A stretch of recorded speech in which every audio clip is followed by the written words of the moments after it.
Alright, hello. Let's see, YouTube stream looks good. Twitch stream looks good.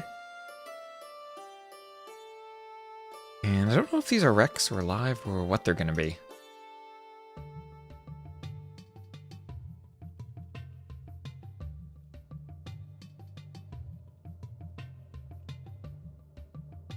They should be coming up soon. The other set just ended.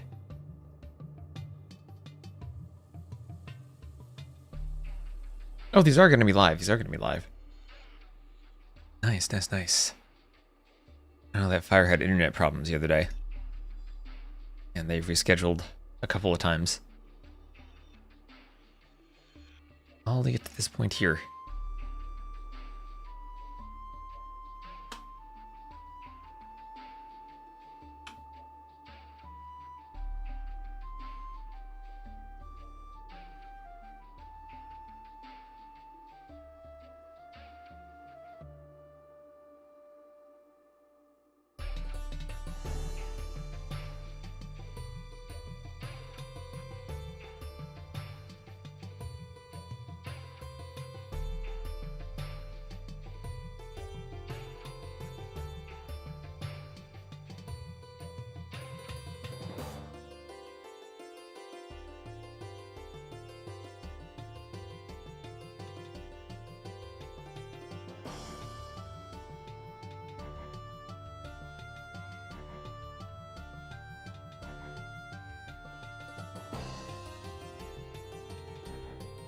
Oh, I don't know. I know T90 likes to chat a bit in between sets, so I don't know how quickly this one's going to start. But hopefully fairly soon. Figured I'd go live and just cast this one.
And alright, we do have the right link when I copy and paste. I always worry when I copy and paste that I get the link.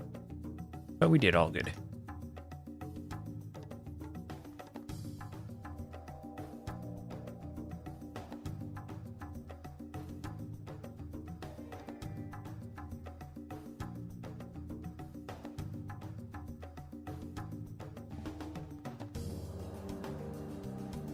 Why did Twitch tell me my pre-roll ads are not off?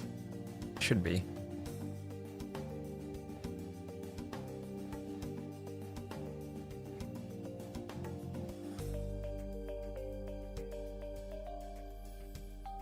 Well, my stream is unstable. It should be fine.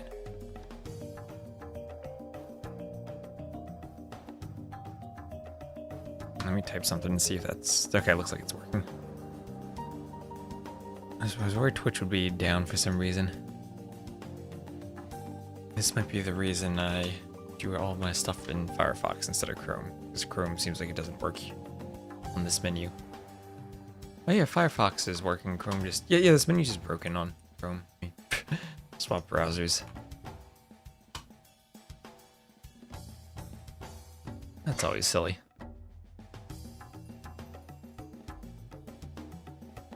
I have a menu that tells me whether the pre-roll ads are on or off, and it gives me a clock as a timer. But that menu doesn't work in Chrome. It only works in Firefox. I don't see the timer in Chrome. And the spectator dashboard doesn't like auto queue into the game in Firefox. It only works in Chrome, so I need to have two browser windows open. Different browsers. Wonders of live streaming. Anyway, I don't know if we're taking a break or anything in between, but I haven't seen anything about these next games just yet. They're officially scheduled for 20 minutes from now. That's usually the played when the previous set is done type of scheduling.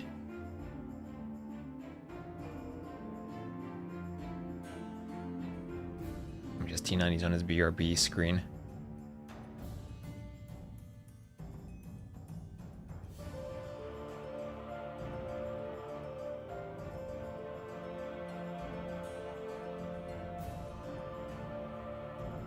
Hello, Bob.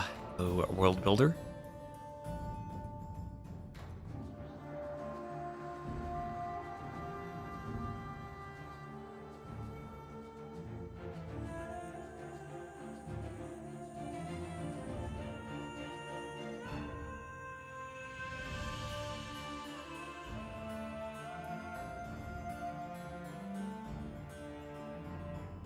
Hello, Rick Cliffy.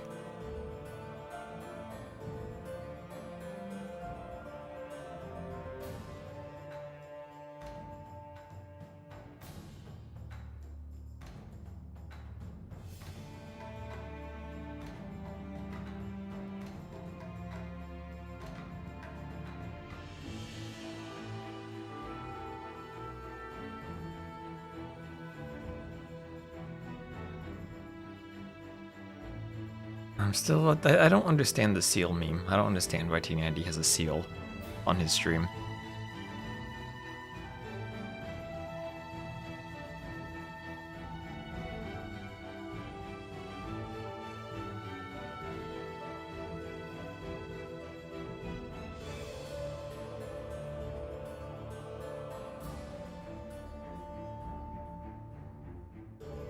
Is that a capital I or a lowercase L?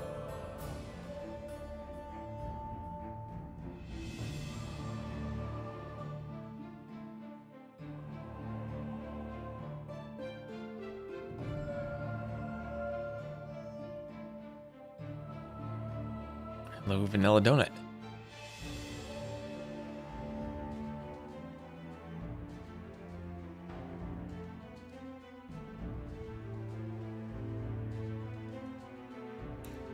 Hello, Magnet Mood. Hello, hello, hello.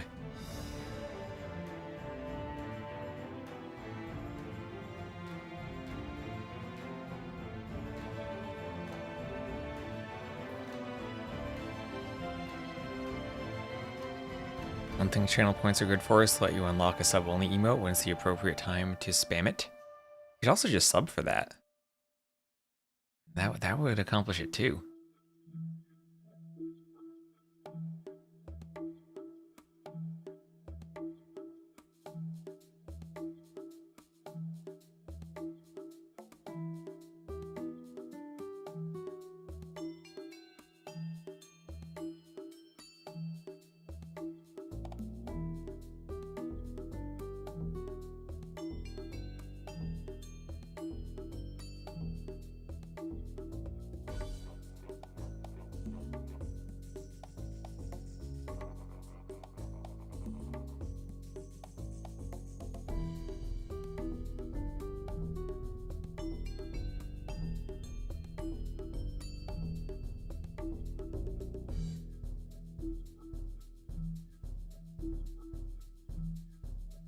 I always get really confused when I see what's it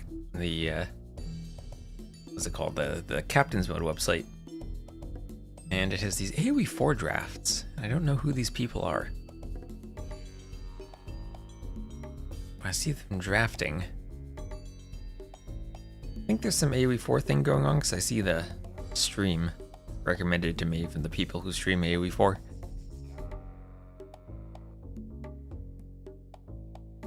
Spamming nearly energy was nice.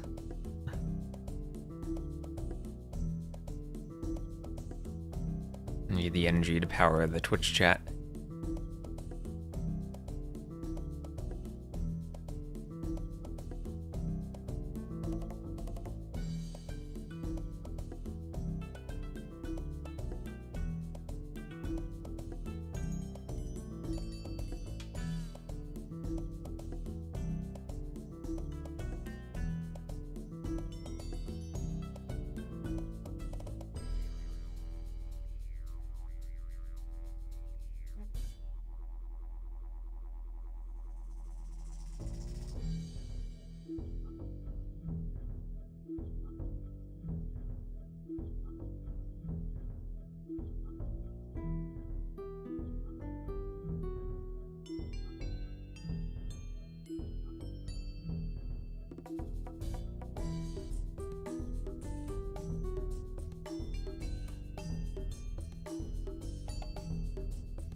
Alright, done with coffee, so hopefully I'm fueled for this.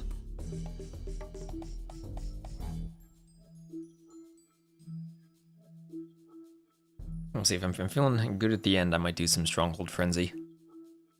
Community sets afterwards.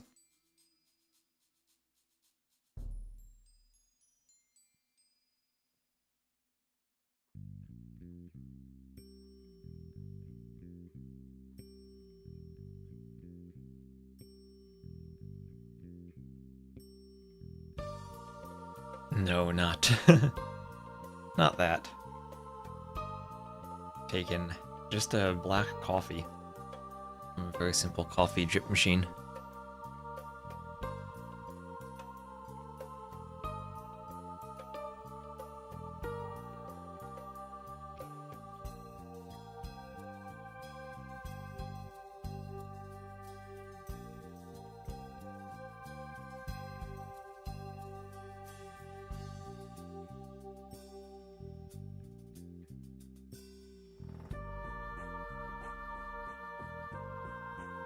So we have here Gabi and Fire, and I know Gabi's been in gold before. Fire probably has been, but I don't remember his sets from before.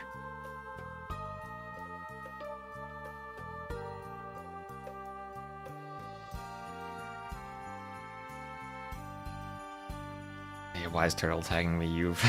The other day I was just browsing like AOE2 YouTube out of curiosity. And I ended up on Tato's channel. And I noticed a curiosity that all of the thumbnails were in Spanish, but all the video titles were in English. And I was like, this is weird, what's going on? And I clicked on a video, and immediately I realized what was going on.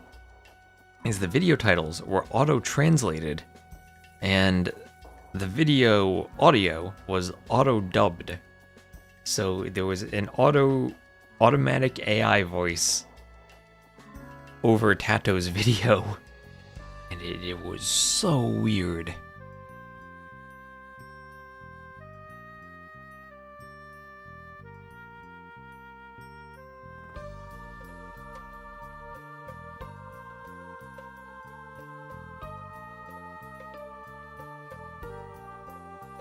It really scared me. Yeah, auto everything indeed.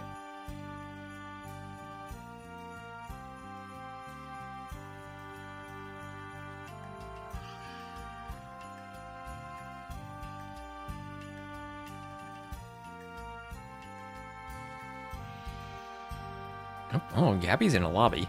I haven't seen a draft, but she's in a lobby.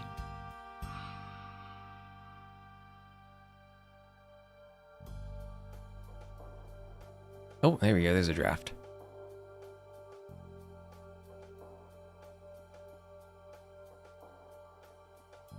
Oh, did the map draft without the civ draft. Make me have to update my overlay.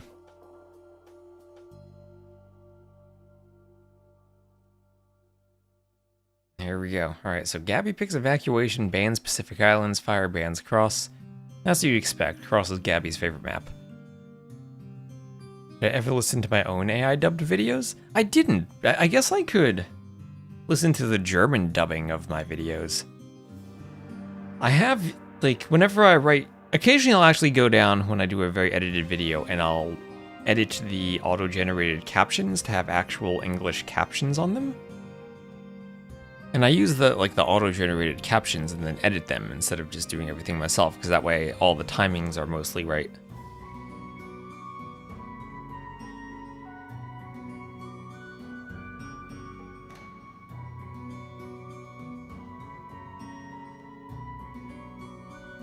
I'll have to do that, listen to my own AI dubbed video. You'd think that the AI dubbing would be good enough that it could make a voice clone of the speaker and put it in a different language.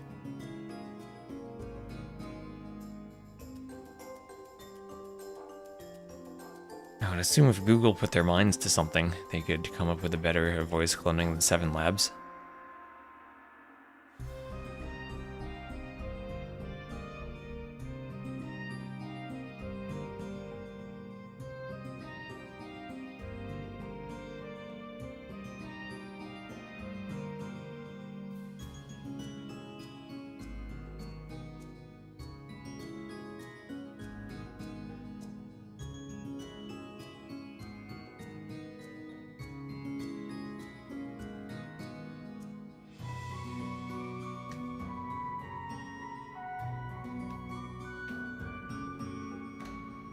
TTL stream audio so they can train their AI on that. Need to train an AI on Twitch chat. And then have AIs chatting. That'd be a great experience, wouldn't it? If you could just, you know, you were in a small stream alone, instead of being alone, you just have AIs chatting. Imagine the horrors you'd come up with there.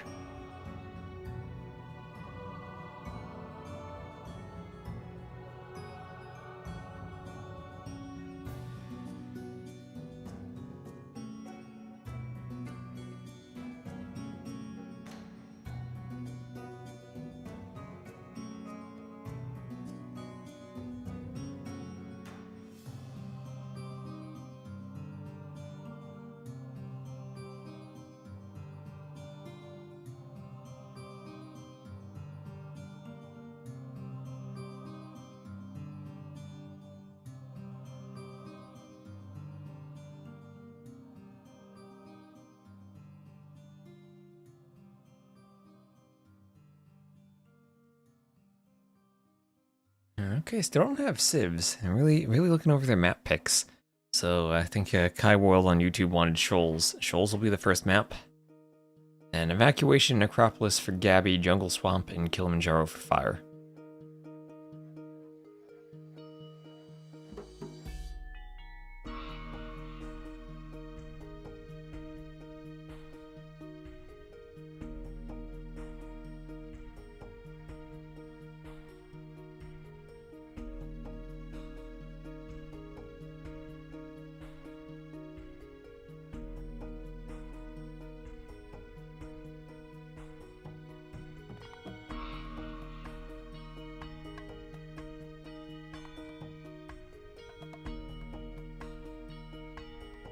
I'll have Twist AI casting. That would save me a lot of time.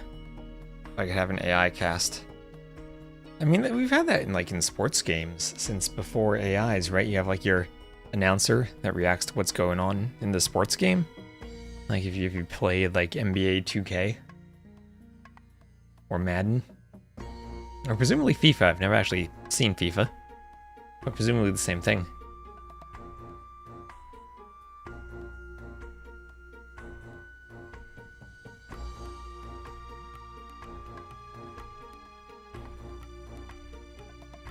Gotta just have that for Age of Empires games. And I'll do the voiceover and then that's all we'll need.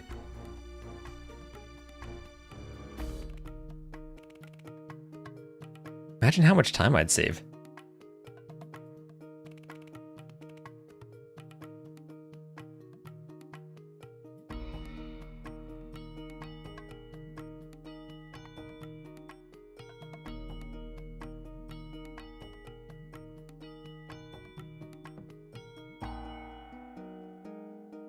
Okay, I don't know it's taking so long to get a Civ draft.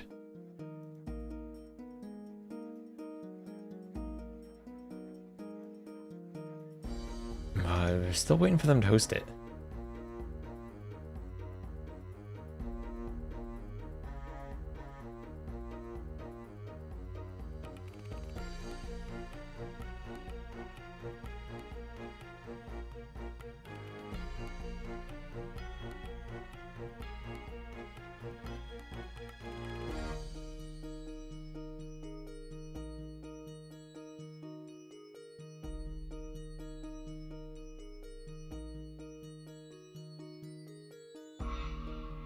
Twitch will save time, not me. No, if we have AI Twist, I'll save time. I won't need to cast.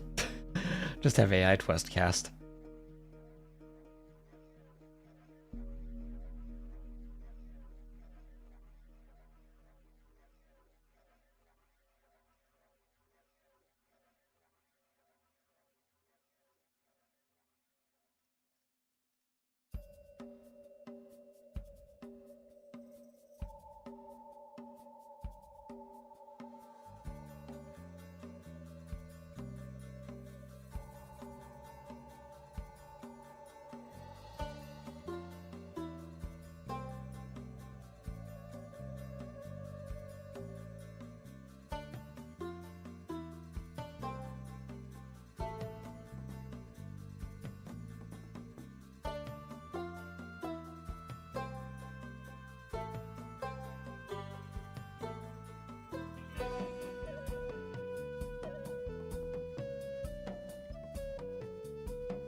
And GM, good morning, Lars.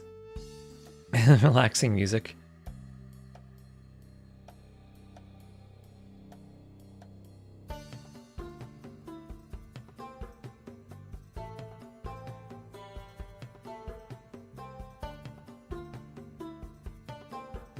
Hello, Marty Lord.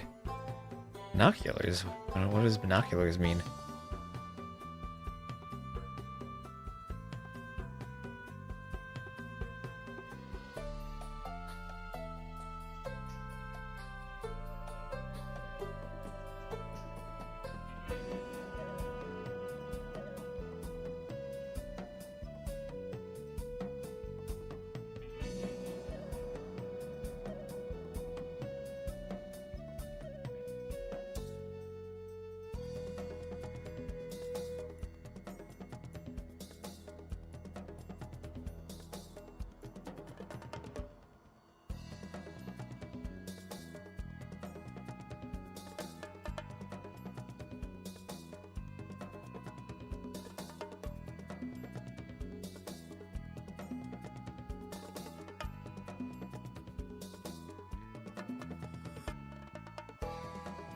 Was lurking. I don't understand the binoculars. You can't see without binoculars. Also means a better TTV emote containing the word Lars. The word Lars. But that I don't understand. What does that mean? Okay, Civ draft. Yay! Got a Civ draft.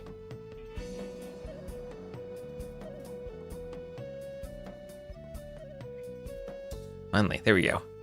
I'm very confused. Oh, Lars is there. Oh, you type binoculars because it contains the word Lars and Lars is in the chat. Ah, okay, now I get it. Now my brain's functioning.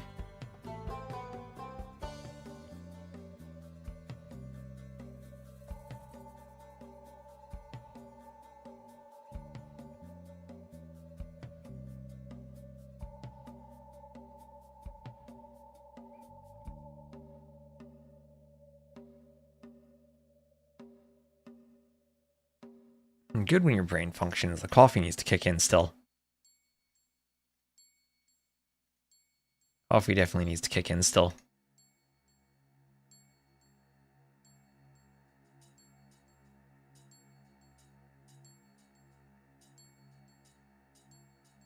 G'day, wise turtle.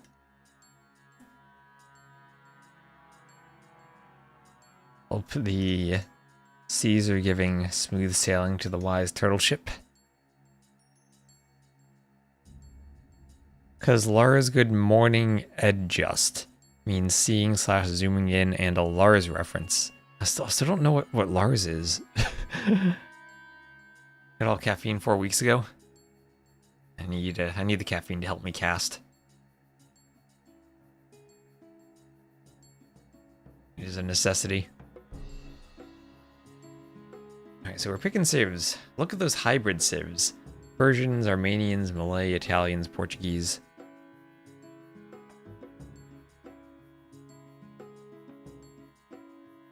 I think I've come to the realization that AoE 2 has power creep in hybrid map civs. That we've added so many hybrid map civs that you're never gonna have a horrible or bad civ for a hybrid map. Because look what we have here. Armenians, Malay, Byzantines, Malians, Persians, Italians, Portuguese, Japanese, and Wu are banned. The Shu, Georgians, Lithuanians are banned. I mean, we have an entire draft filled with hybrid map civs.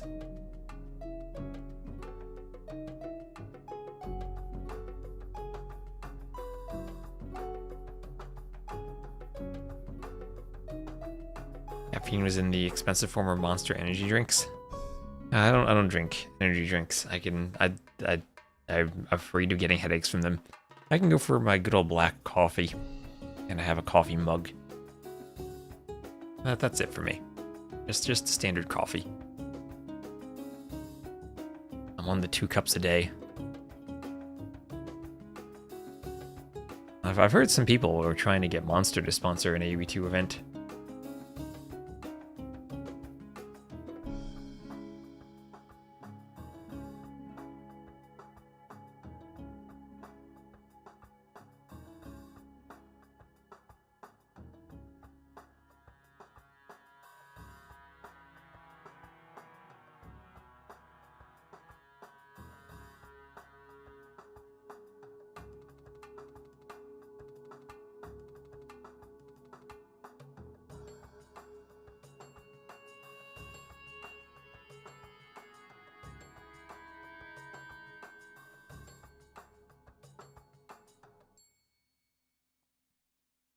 Monster Bowl, Woolaloo?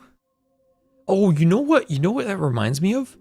Did y'all ever play when y'all were young in the 90s? Another Microsoft game. Maybe this is a very American thing. There was Microsoft Monster Truck Madness, and you're reminding me of that because you could play it on Voobly. There was Monster Truck Madness 2 multiplayer. I never actually tried it, but it's on Voobly. That's on my to-do list one day. Play Monster Truck Madness on Voobly. I need to find other people who have Monster Truck Madness too. Like I definitely have those CDs around here somewhere. And that was one of my favorites as a kid. I like the original more than the second one, even though the second one objectively had better graphics. And you Google and it looks like a 90s game. Google for the intro cutscene. That'll be very 90s and very amazing.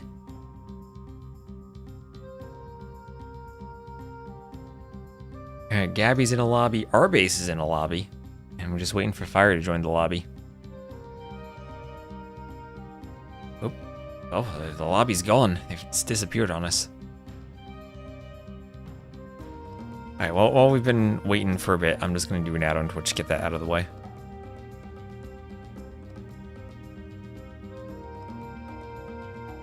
You've addicted to energy drinks? Yeah, that's something I definitely do not recommend.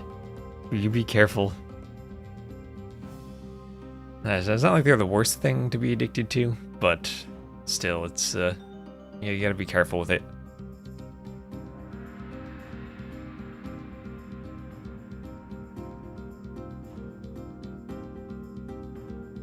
The amount of energy drinks I have had are counted on a single hand. Coffee is your bread and butter. Coffee is your Huns wars, is your Arabia Huns.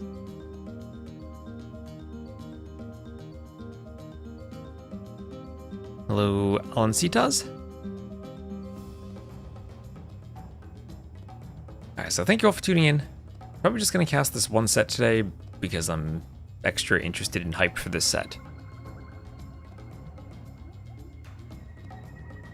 But we'll see. If I'm feeling super awake at the end, which I don't think I am, maybe I'll do some more community sets, but I'll try to do those maybe during the week. And hello, Alscar. I'm extra hyped for this set.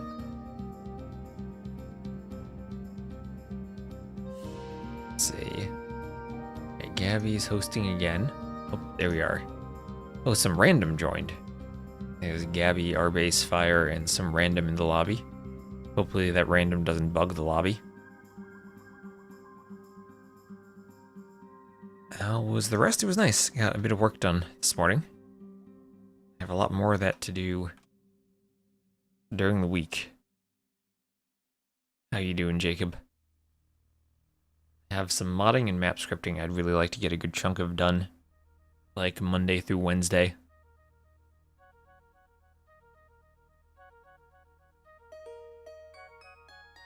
Because Twitch has like this front page thing you can apply for. My plan is to do an application for January and do like a weekday stream early in January to have a front page while casting Red Bull stuff.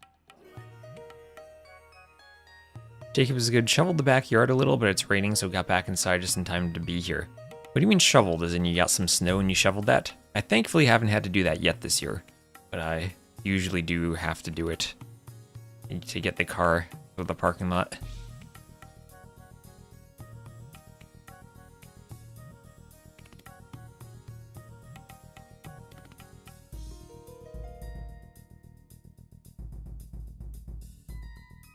We've had a meter of snow already. That is a bit more than a yard.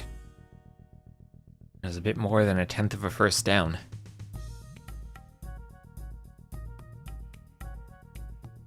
Looks like they keep rehosting the lobby. Hopefully everything is going alright for them.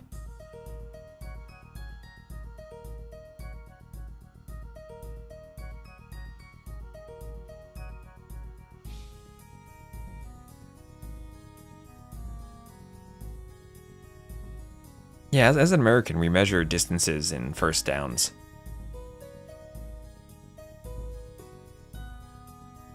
That's what I've heard the old football coach at my high school say. Every 10 yards you get on a special teams kickoff return is another first down you don't have to get.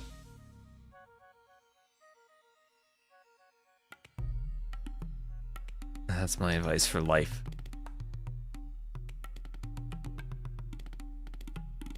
Pay attention to your special teams.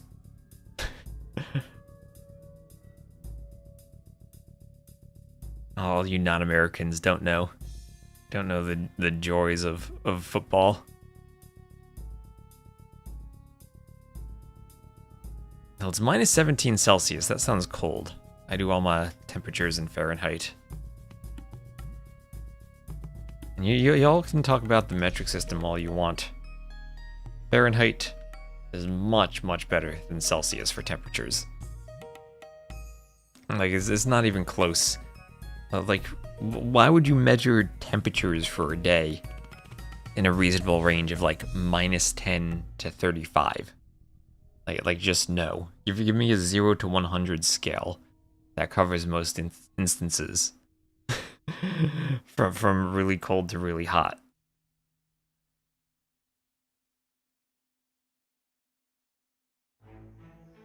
Yeah, minus 40 is the same.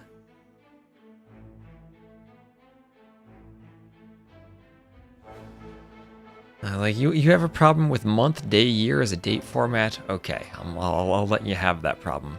But Fahrenheit? Much better.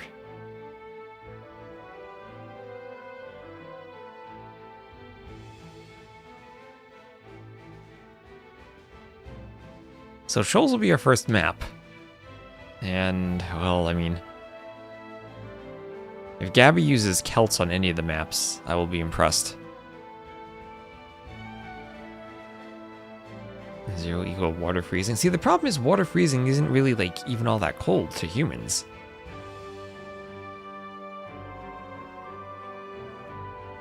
Having to be, like, 32 to be like, okay, yeah, it's fairly cold, but not, like, really cold. I think that makes a lot more sense.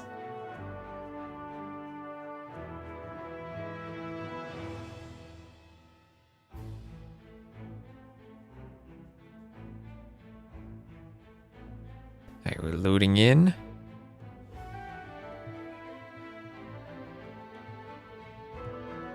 And here we go. Alright. And wait a minute, this isn't Shoals, this is... Wait, what the heck? Why is this jungle swamp? Wait, what? The game 1 was Shoals. What is... Why are we playing jungle swamp? What? I'm confused. I'm very confused. Italians, Malay. What is... What is going on? Why are we on Jungle Swamp and not Shoals? Wait a minute. Wait a minute. Feel like some admin discussion about this? What just happened? Is the map draft I have wrong? No, the map draft says Shoals. How did they screw up? Our base was in the lobby. Yes. Okay, someone translate for me. Someone translate for me. Sometimes, like, you pick a map and then you rehost the lobby and it still says the map, but it doesn't change. But usually you get coastal in that situation. Okay.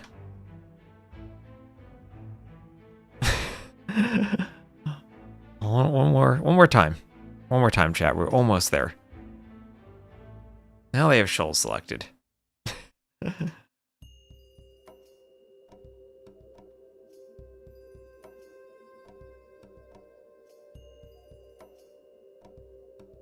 Maybe we can give him flags now.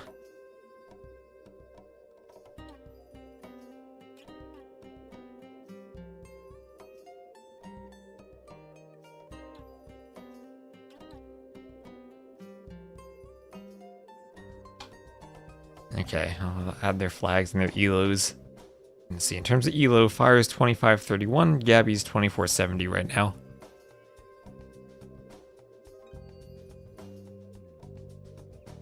Yeah, once more in the lobby. Next time it'll hopefully work.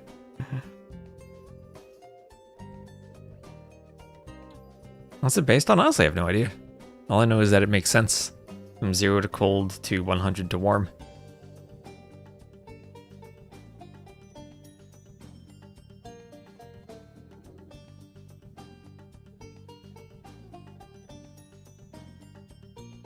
Yeah, I mean, the lobby is also broken, so it might have just been a situation where like whoever was hosting it, I guess Gabi from your DuckDuckGo translating, is probably clicked shoals at some point, and then it loaded the wrong map.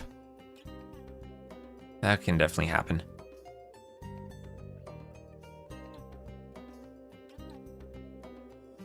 Could have also just been a misclick that they didn't notice. All right, there we are.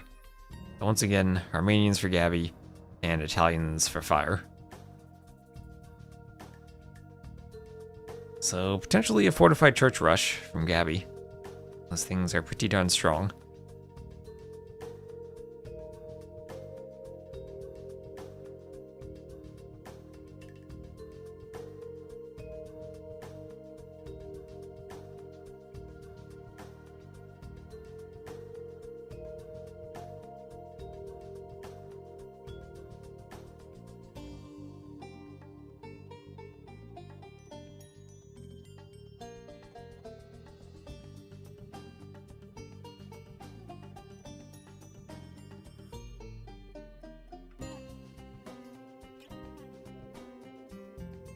I think Fire commented on the fact that they know they're Shoals civs now. Well, that's fine, because they're playing Shoals.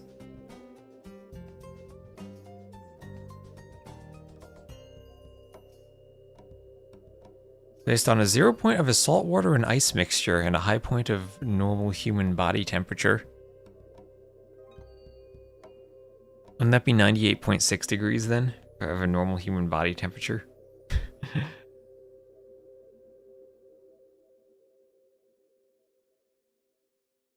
I feel like it's based on a very intuitive scale of cold to warm.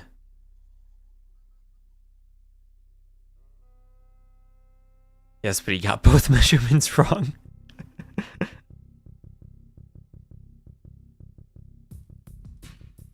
What do they say? Measure twice, cut once? Well, measure once, base your system on the wrong measurement. Okay, what is Fire saying? What is Fire saying?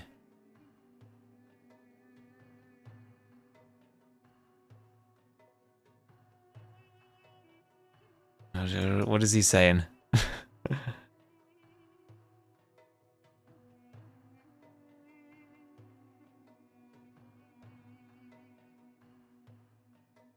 See how the flags right? I got the flag set up right. Yay.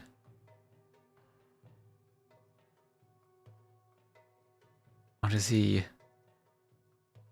worried about?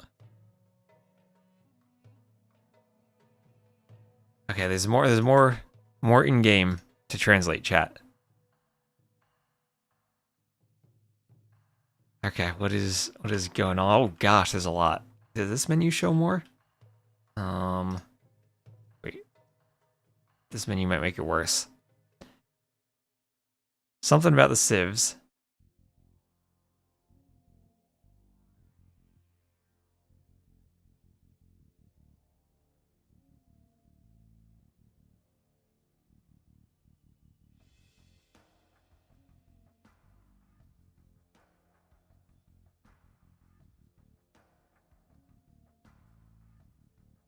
Something about the civs. I don't know what's going on. I guess they're arguing about the civs from one map to another when they restarted.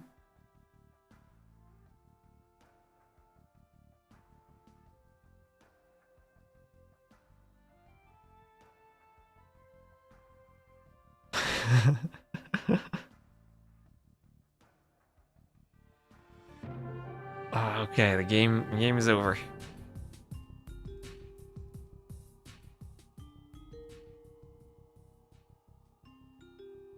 I was asking why she changed Civ. Players are plurring so hard right now. They are. This is the typical AoE 2 experience.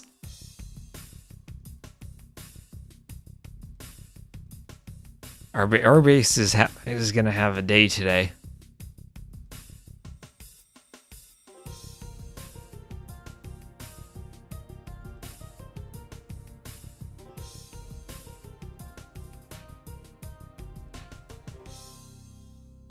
Let's just hope that the tech trees are correct. Did anyone pick shoe on the draft? Okay, no shoe. So don't need to worry about the tech tree.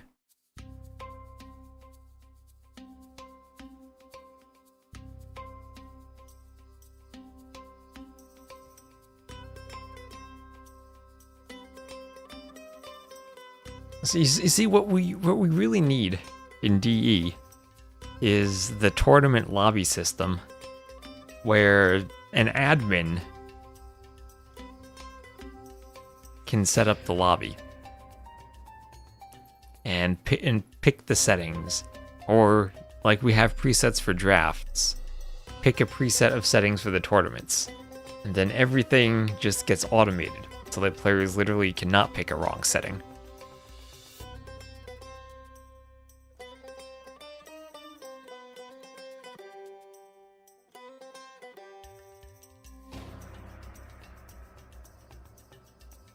Yeah, that pathing will be worse. Can pathing really get worse?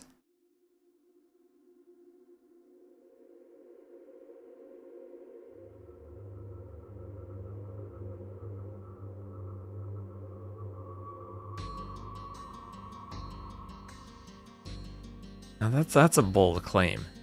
It might just get different, but different doesn't necessarily mean worse. Different just means you need to get used to something that's equally as bad in different ways.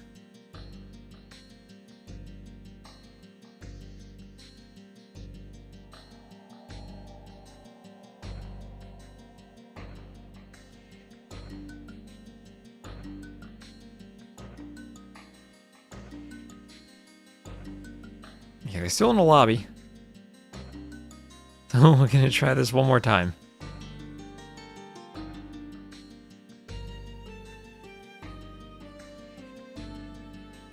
Yes, are you crazy? Oh boy.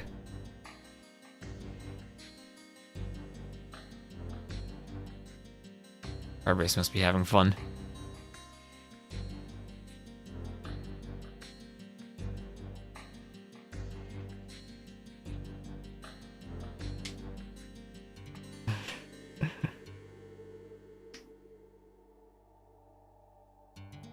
He's saying no.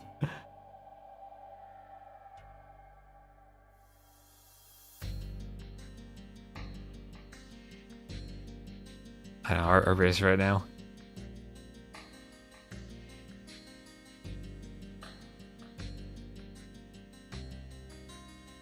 This is one of those things where I wish that DE would just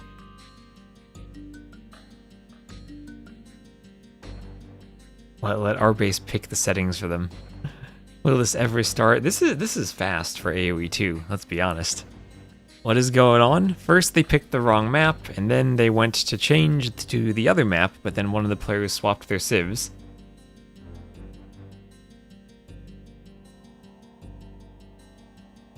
So what is going on? I don't know. Give our base your energy right now. Alright, Wise Turtle, let's not generalize to groups of people like that.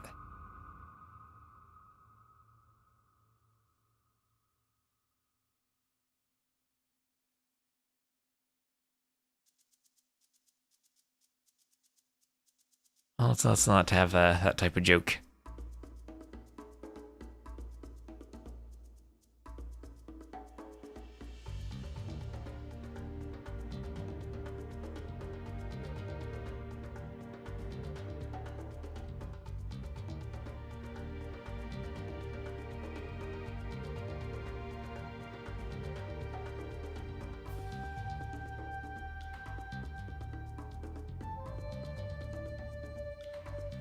See you from true crime YouTube documentaries.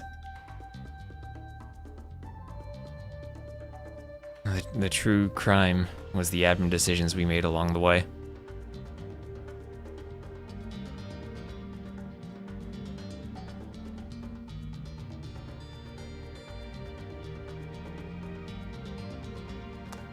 Yeah, I know the handbook has cases for wrong civs. I don't think the handbook has a case for wrong map.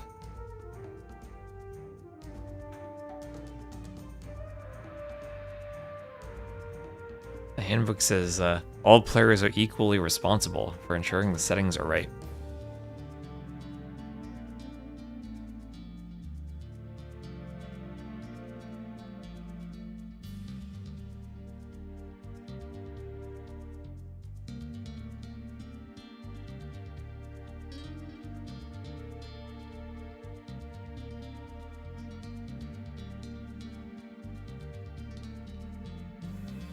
You know what this reminds me of, if you guys were around in the old AoE 2 days, when we had restarts, and you had 2 player restarts for a best of 5, and each player would call their restarts twice before the first game. And you'd essentially be 2 restarts, and into the 5th attempt to launch a game, just to get to the first game, and then no one would have restarts left.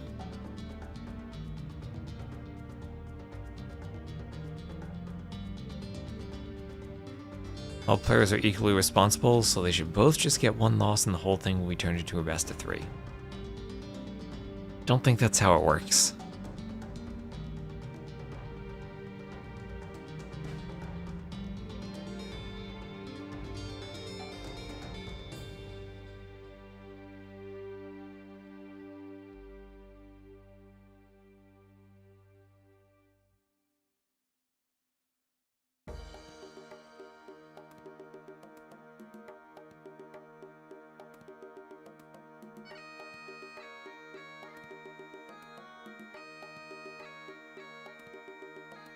Hyper random rees. That's true. That's how hyper random worked, right? We had all 4 restarts called in a row. Hyper random rees or something else too.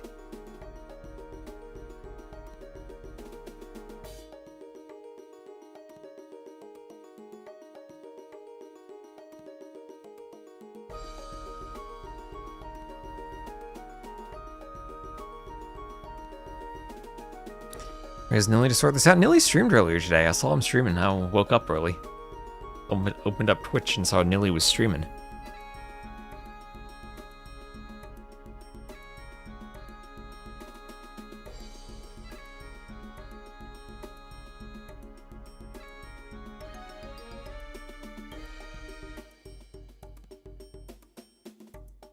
He's working on the path. No, it's Sunday. It's Sunday. He's German. They don't work on Sundays. And all their stores are closed.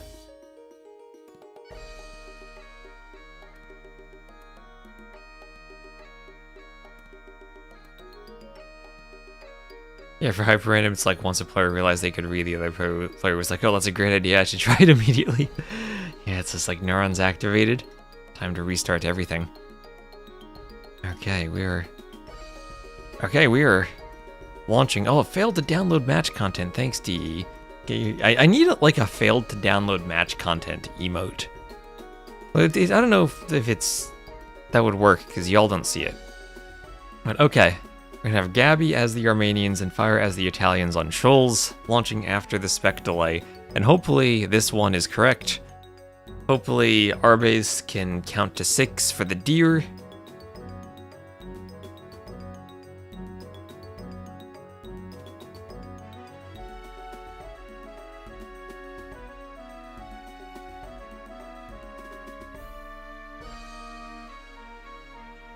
Hopefully we don't have another one of those situations when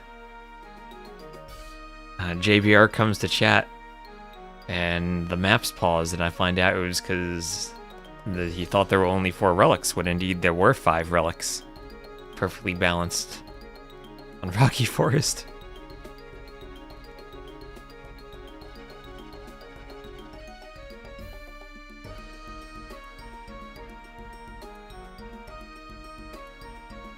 You mess it up again, our base will make them run hyper random instead.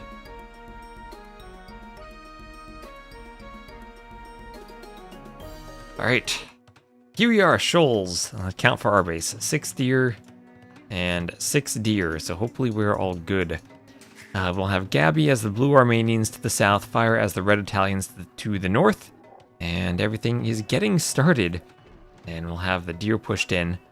We'll see how many vills go on deer for Fire, and how many go on deer for Gabi. Already, Gabi has a deer pushed in. So Italians, Armenians, remember this is not thalassocracy, this is TTL, so no hulks and demo ships are useful. Why don't I use my camera more often? Sometimes I just don't feel like it. Webcam's not actually 4K. I had tried recording in 4K, but it overheated after like an hour. So if I use it for streaming, I put it in 1080p. Oftentimes, because of my time zone, I'm just like rolling out of bed in the morning and then going to cast. And when I do that, I don't feel like using the webcam.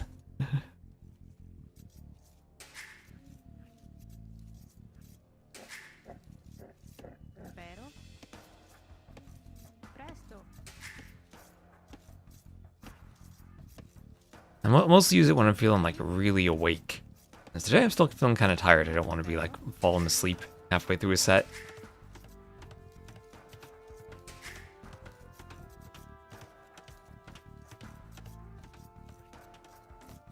Scout pushing the deer in. Deer is going to be under the TC. And I wonder if we're going to see a fortified church rush in the castle age from Gabi.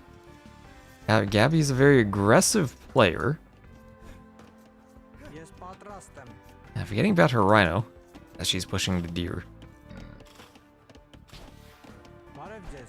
And some type of castle age aggression probably does suit her playstyle pretty well.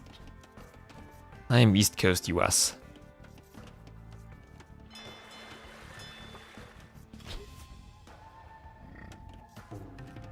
Which is a very convenient time zone if you want to stream like 9 to 5.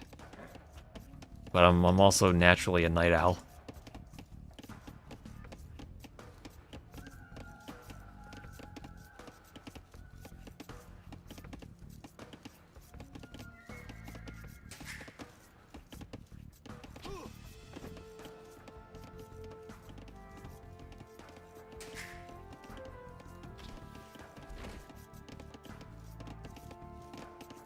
So, deer pushed in from Gabi, and she's going to start making fishing ships.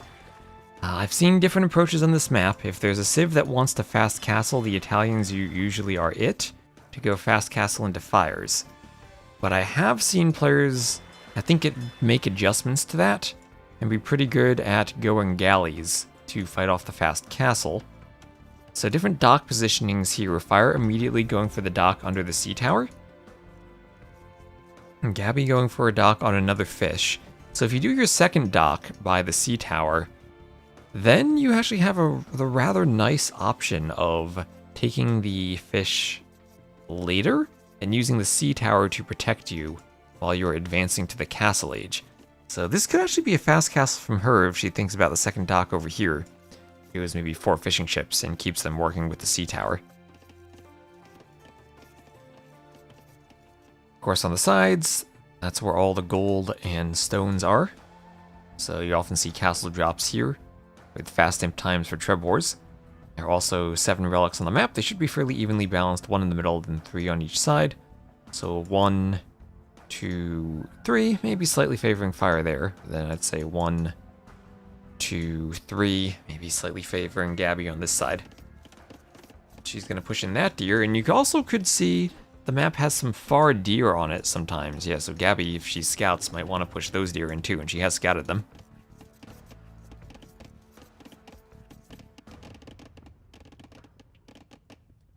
Fire, could do something similar with this deer out here.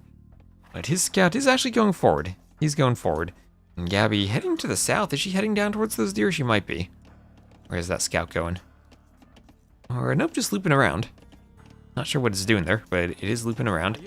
And she has Vills, one going for a dock, another going to the side. And maybe she has a plan. Something's definitely going up with that Vill. Oh, he's just going to gold. Okay, just going to the gold that's out there. Golds are pretty far. Yeah, golds usually are pretty far away on this map. Farah's going to wall in and actually have a pretty nice wall for his gold. Gabi's gold will be forward, so she needs to make sure that she doesn't lose water control and let galleys or later war galleys hit that gold.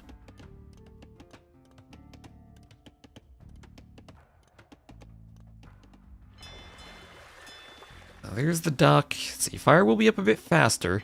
Now, fire, for a long time, was known as one of, if not the best, water players in terms of galley micro. And, you know, just overall macro of build orders on water maps. And those were the AOC days. These days, water's a bit different, but on this map, going straight galleys still can be really strong. This is a situation where once Feudal comes in, maybe Gabi needs to go use that sea tower to defend her fish. Maybe he needs to open with the third dock. So different approaches here. 2 docks for fire versus 3 docks for Gabi. She'll have that dock up pretty quickly. Double bit axe, and once she gets the wood, we'll add in 1 more galley. And yeah, she'll get the third galley out faster, but fire will be sailing across the map faster. Taught the community half the build orders via Stark. Stark has some really good build order tutorials on his YouTube. Yeah, they're a bit old, but still good if you're learning the game, I think. I definitely would have recommended them for anyone starting out on Voobly, and I think they're probably still very useful. Even though the game has shifted quite a bit. Don't know if he has updated ones though. It'd be nice if he did, but he had a lot of nice build order guides.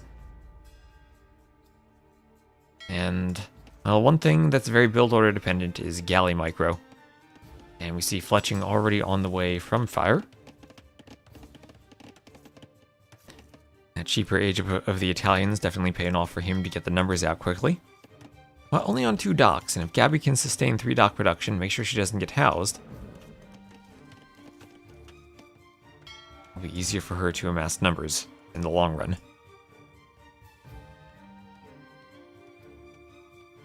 Fire no loom? Oh yeah, fire no loom.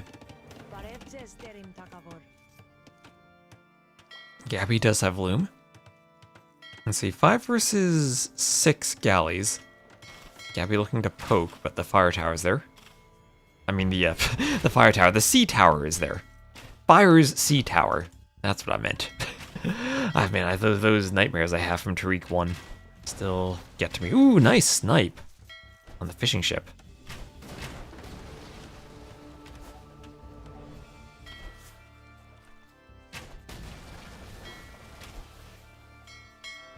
Now, Gabi's gonna lose a couple of galleys, but get back.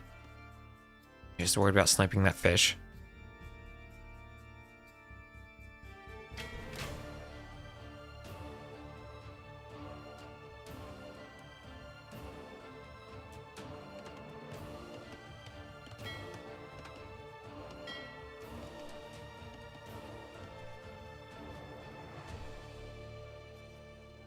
About the pace of the game? I've actually been pondering making a YouTube video about that topic.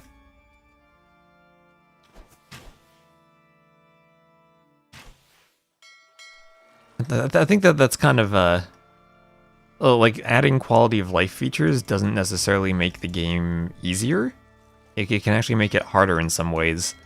And that, like, as you say, you go from your 22 pop scouts to 17 pop. I think like 18, 19 is probably a bit more standard, but sometimes 17 pop-ups.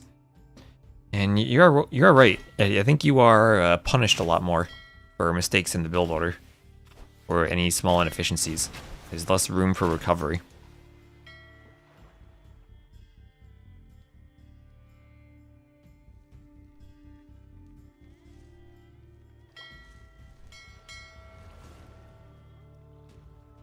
Why do galleys feel so much more nimble than war galleys? I believe it's just the collision box that's bigger. Just the collision box. The sprite doesn't matter with the collision size, but yeah, you'll notice that they spread out more.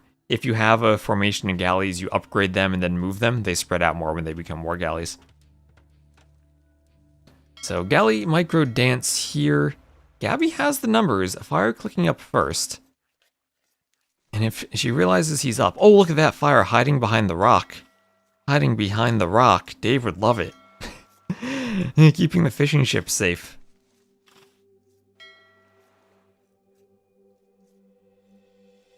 Ooh, also running to the side. Running to the side.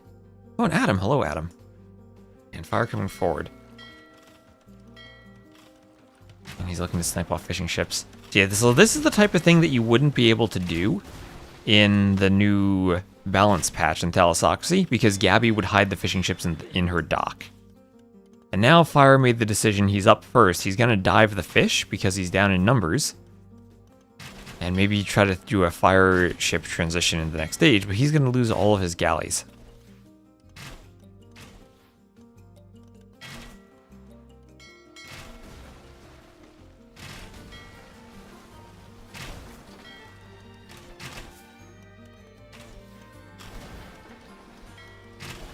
And all the galleys go down.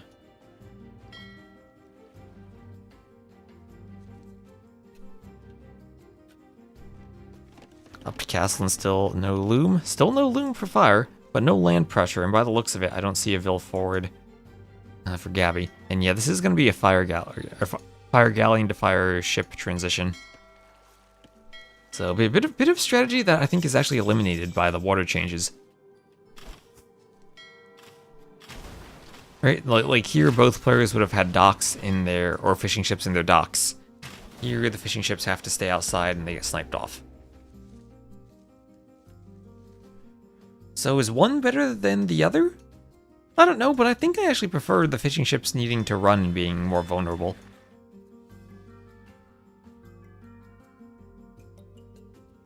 Here's a war galley for Fire. And there are the fire ships.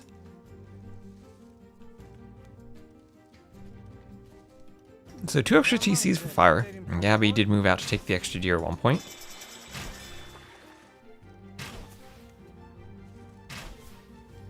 And res collected not that far apart. Looks like she will have won the water and has Bodkin on the way. And she'll be doing a fortified church over on the gold to the northwest.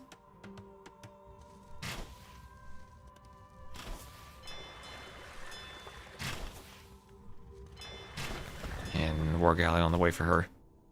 And pay attention to the galleys and see what you said about why they're harder to micro. I think we'll see if they're ever issued in order that the collision size changes.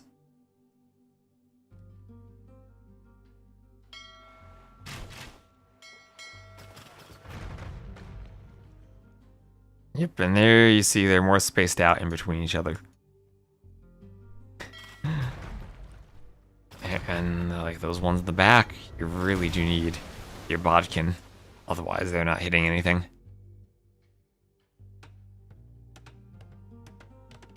And you have a fortified church going up for Gabi. So fortified church on both sides.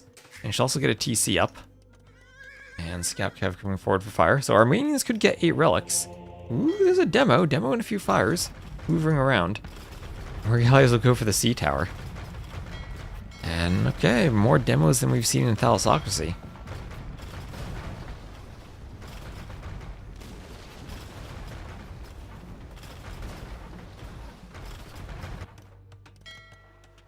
Alright, 1 fire left for Fire, and everything else is going down. There's a demo in the dock, but that's it. And huge score lead for Gabi because of the water. She's gonna go try to pick up relics. This one will be guarded by the TC. So unless Fire isn't paying attention, Gabi shouldn't be able to pick that up right away.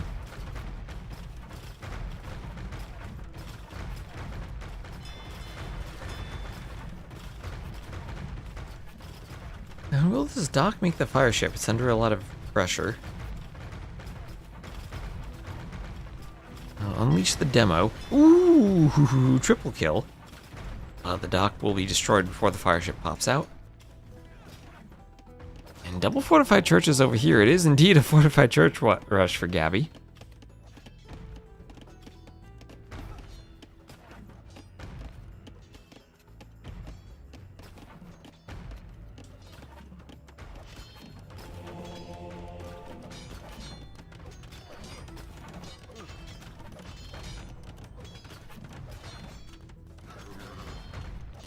And let's see, no ballistics yet for her.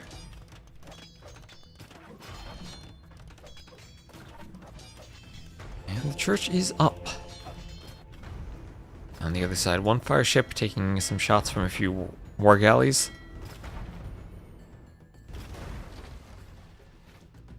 And that fire goes down.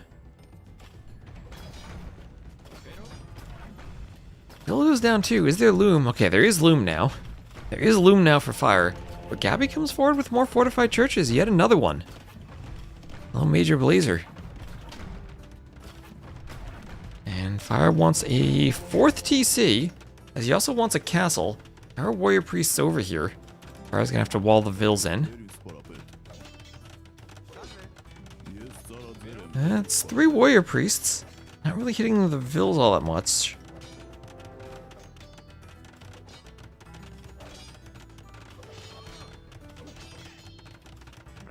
And let's see if they can get another vill. Don't think so as it goes up. The warrior priests might need to run for the fortified churches here to heal up.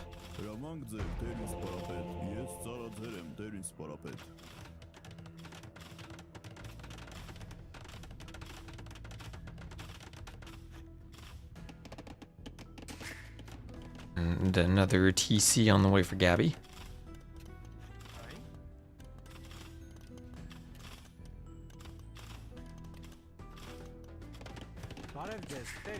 So that'll be her 3rd, and while collecting 4 relics, hasn't really lost touch in terms of vill numbers, only down by 4. No bow saw, that could be useful.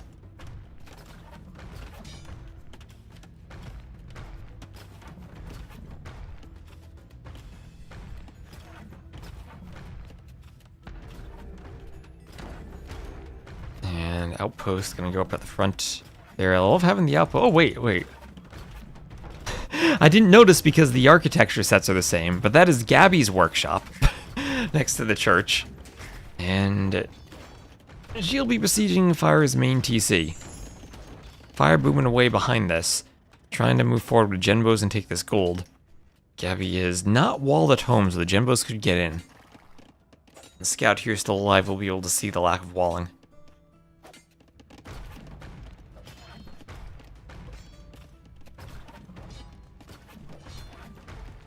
And what is that? That is a castle drop. Okay, and she's sending an entire village to raise that castle 15 vills forward. Fire on stone too, but will he get it in time for a counter castle? He might. There's a fortified church going up too. These things are everywhere. And these things are crazy and will give her refuge for some of the castle builders.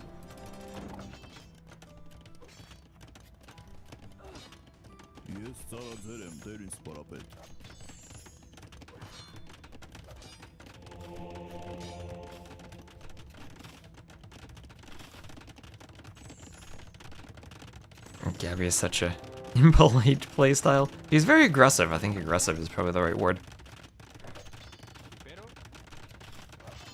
And okay, Vil goes down. This castle will go up first for Gabi. Fire tried to react with the panic castle, but not going to get that in time.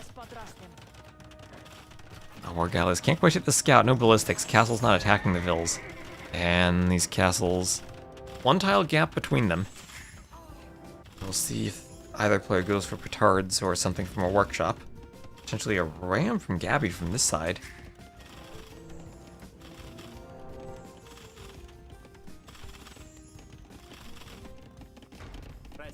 Ooh, Jimbo's getting in down here. Looks like she wasn't fully walled.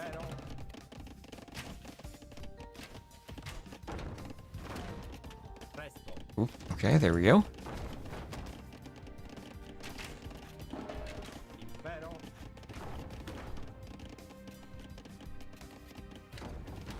And Jimbo's here. Mangonel missing everything. Scorpion tries to take them out.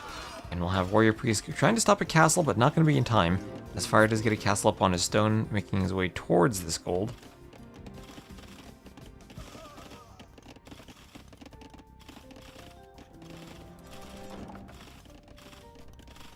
So Petard's on the way from this castle. Ram also on the way. Ram gonna go for this castle first. So Rams for both of them. Petards and Rams. More repair vills there for Fire. The Warrior Priests can help destroy the Ram.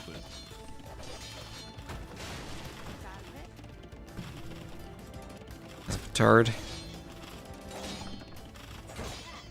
Part of me says just go for a Warrior Priest push at this point. Castles are really low. There's going to be 2 Rams out.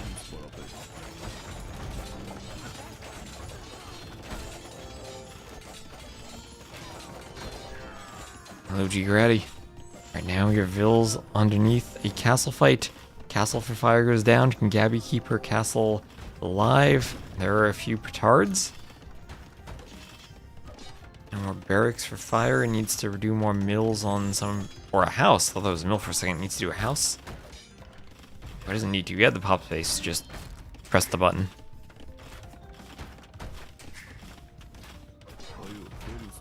There's some defensive rams out. Now some ram versus ram action here. We'll get another castle from Fire. And where the Gabi has too much map control for that to work.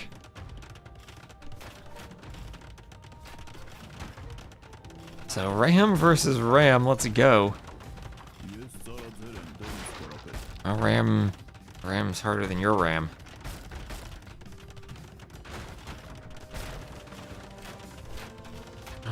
Turds there. Rams go down, and this will be a castle that goes up. Gabi's castle here, having taken heavy damage.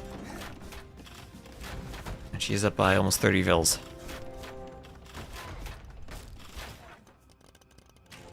Yeah, one Genoese crossbow over here, and she may have kept a few vills back.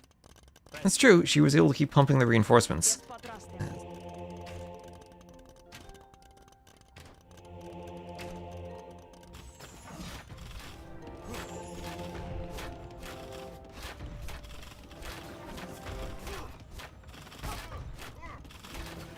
And then repairs for Gabi. The castle goes down though. Didn't repair in time. She bought a ton of stone. She's just gonna rebuild the castle right in the same spot. Well, why not? Likes the spot.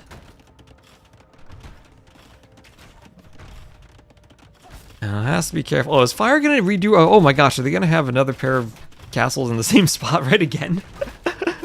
In the same situation again? And see, Fire can't do the castle because the ram is there and the mule cart also there to block the foundation a bit. So he's gonna get back and maybe need a castle somewhere else. Go his castle on this side and open another front. He already has a castle there.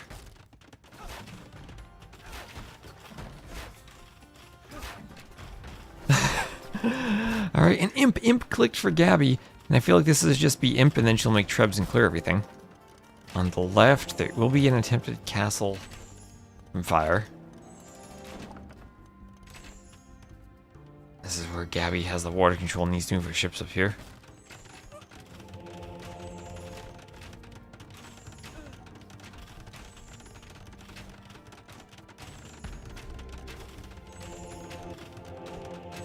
No more warrior priests from there. It's like just double fortified church, but is content to let the Genoese crossbowman move forward.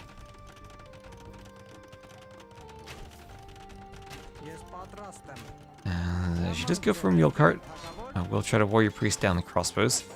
On the other side, it's a similar situation for Fire, chasing a mangonel down with vills, having a castle up to protect some of his stone miners.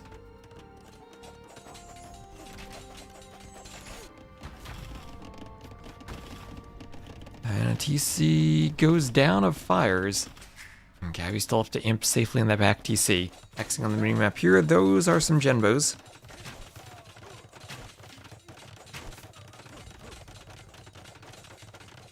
Some Genbos indeed. And then we'll also have Redemption on the way for Gabi. As Vills will be fighting the fortified churches. Vills do help a lot in fighting them. That's for sure. As the Vills move on to the gold, everything is flashing. The mule cart's flashing. That takes some damage every arrow. Ram going there, but as Gabi hits Imp, Fire will call the GG, and Gabi goes up 1-0. So, nice galley micro, and winning a galley micro fight against Fire. It's pretty impressive.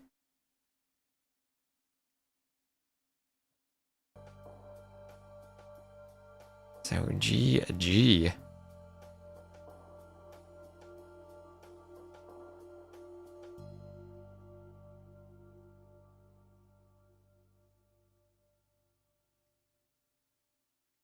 Shoals will go to Gabi, and as far as saves, that's Armenians against Italians. Armenians her first pick. I have seen her winning occasional games against Hera on the ranked ladder too. She is indeed very good at Age of Empires. Anyway, I need to... We spent so long waiting for the first game. We're an hour 15 into the stream. I need to run to the bathroom. I'll be right back for our next game.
Alright, let's see. Have they gotten into the game? Were they in the lobby still? What's going on? I don't see them online on the dashboard. What the heck? There's T90 in a game. What is happening? Okay, T90 is at a game. He's just as confused as I am, it looks like.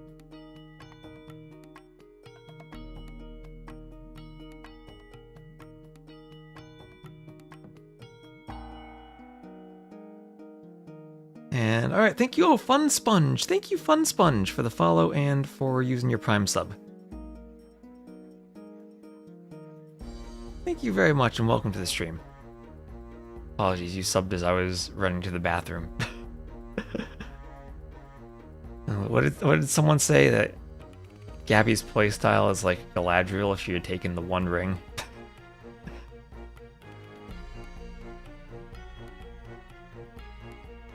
That's actually a really good, nice way of describing her playstyle.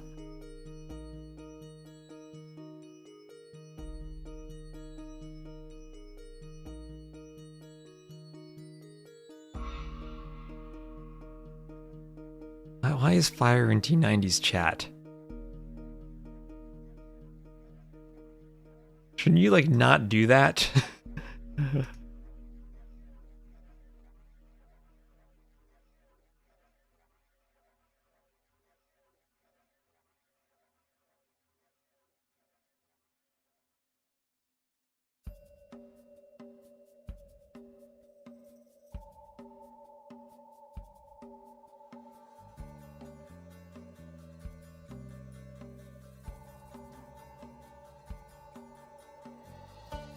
Tough with Armenians and Imp, but the timing was just so good. Yeah. Gabi was quite far ahead there. Had a nice collection of the relics after winning the water. On a map with 7 relics, Armenians being able to collect them are really nice. Okay, I see another lobby hosted. There, time for Fire to pick the map.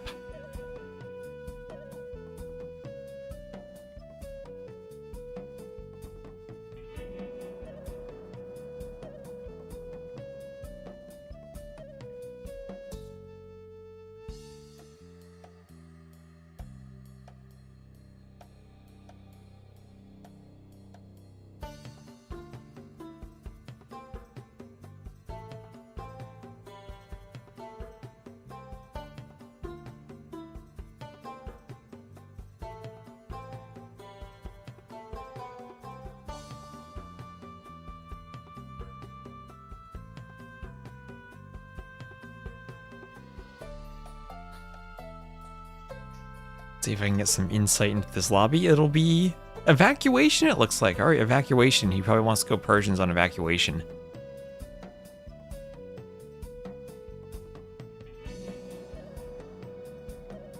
So, do we see Malay here? Do we see Byzantines?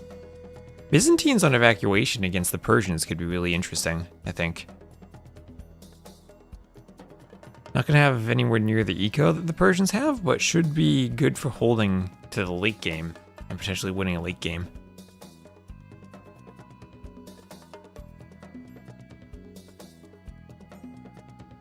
Looking at fire civs, I'm guessing it's Chinese for jungle swamp, then in Portuguese. Or no, Chinese for, or Romans for Acropolis? He's definitely going one of Persians or Portuguese here. Gabi could go Malians here. Maybe she'd want to save Byzantines for jungle swamp. Could Byzantines be played on Acropolis? Not sure about that. Could Malay be played on Kilimanjaro for a fish boom? That would be crazy.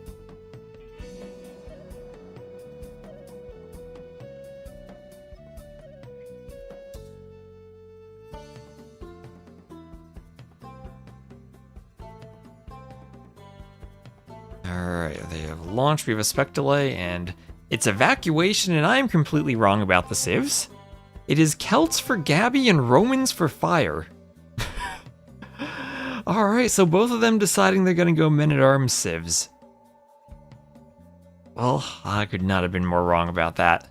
I'm thinking, oh, evacuation, nice hybrid map. Nope. Men-at-arms time.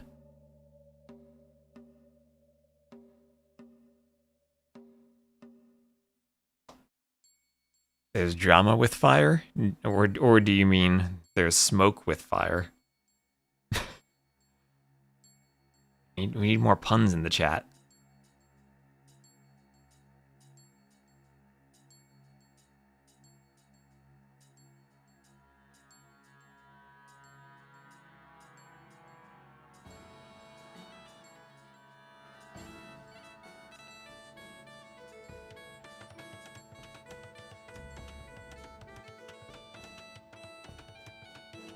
Alright, here we are. Game number 2 on evacuation.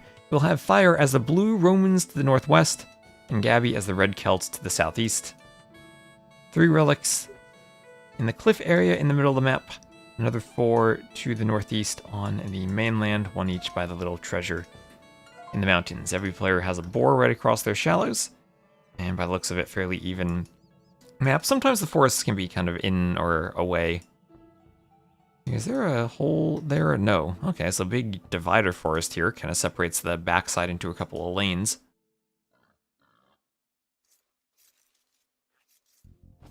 I'll have rhinos here and then the boar and deer to take. Cracked terrain. So men-at-arms do break through the cracks in the terrain very quickly. And, last game Gabi was blue and fire was red. Right?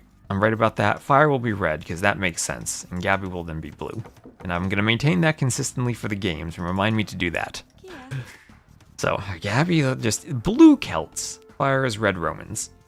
There you go. Works better for the alliteration for the Romans and the William Wallace color for the Celts. Also, fire being red makes sense.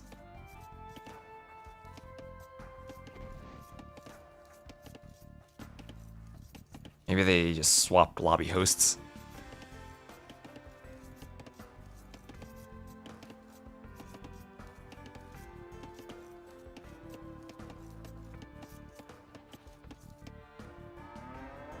Yeah, so I guess the first question for evacuation is where do you dock? Do you go to the side or do you go to the corner first? And by the looks of it, Gabi's going to go to the side. And Fire, he's scouting, hasn't gone for a dock yet. One would. So then the other question is when do you do the barracks if you're going men-at-arms or even drush? So advantage for the Romans that they will have the double blacksmith armor upgrade. Where is that? Infantry armor upgrade effects are doubled. And they also have that 5% eco boost, which is a really strong eco boost, I gotta say. Celt lumberjacks work faster. They can lame the livestock, and then the infantry move faster. And I guess livestock laming could be nice on this map in some ways for collecting the cows. Depends on what your opponent is doing, I guess.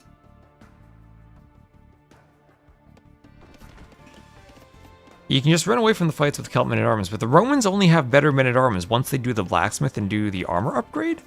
And that's pretty expensive for men-at-arms that usually fight in early feudal.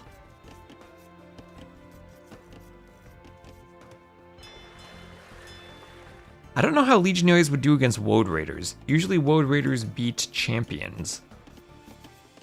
But then legionaries usually have a bit of an attack bonus against infantry. So I'm not sure how that goes. If I were to get committed tenses plus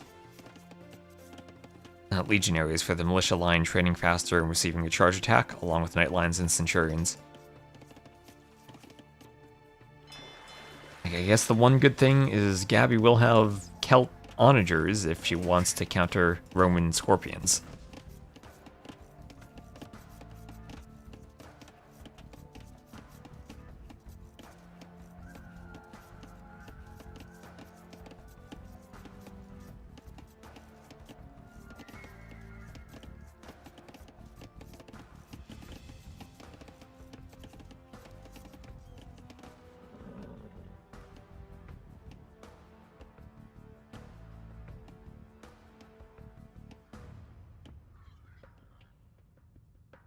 Every Celt game, I'm just hoping for some surprise Paladinos. Romans do get Halb, right? Yeah, so probably not going to go Paladins against the Romans. As much as I would love to see Celt Paladins. I think everyone loves Celt Paladins, right? So one of those things about AoE 2, when you see Celt or Byzantine Paladins, it just feels extra satisfying. When you find the right moment to use one of those unupgraded part of your tech trees and it works. I remember games where I won by going Chimera two-handed swordsman, and it felt amazing.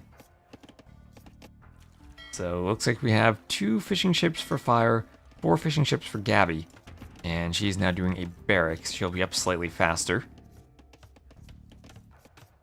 And we'll begin an evacuation soon? No, going to gold.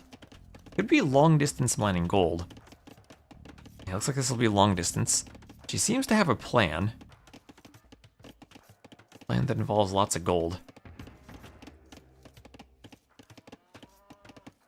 And now doing some militia with the barracks up.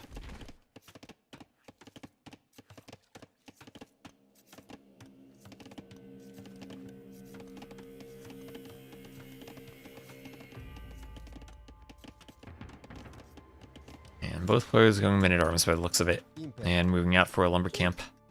So no surprise you'd lumber camp out here. Fire scouting that. But should be pretty aware of that possibility anyway. That's exactly where he's doing his. And Gabi will go for 4 militia. Alright, maybe looking to pressure then. Quite a bit. She's going more than just 3. Next question is how quickly do they add a second building, and then do they also go water? Now Gabi up 4 of them, and mining camp on the gold, and the man-at-arms upgrade clicked. And what is this fire doing? Ooh, whoa, whoa, whoa, that is not where he wants the scout to be. Walked right into the men-at-arms. So range for fire at home.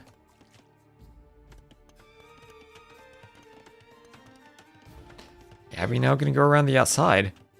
Maybe now that she revealed she's going to the middle, she's thinking he won't be thinking about arming on the outside. He's running the scout around. Ville's come back off of the lumber camp. And now she's going to make her own range. Even though the range is up here, it won't be that far in front of Gabi's. And finally the man-at-arms upgrade for fire.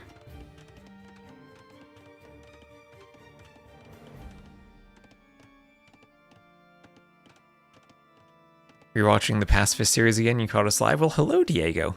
Welcome to the live stream.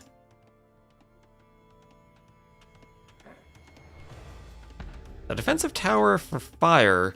What men-at-arms maybe could think about getting underneath and camping the tower. You force Vils to fight then if the tower doesn't get walled in.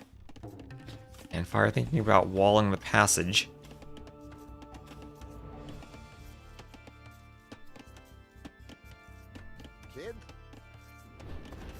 If he's paying attention, he will see the men-at-arms. Okay, there they go. I was thinking she might slip past. The tower's up. Vils kill the boar. Those are some weak Vils there. And now a couple of idled Vils. Fire galley for both of them. Fire has not come forward into the fish. His men-at-arms coming forward will be walled out by Gabi's Dockville. And so far he hasn't found much damage. Gabi long distance mining some stone. Gonna get up a tower.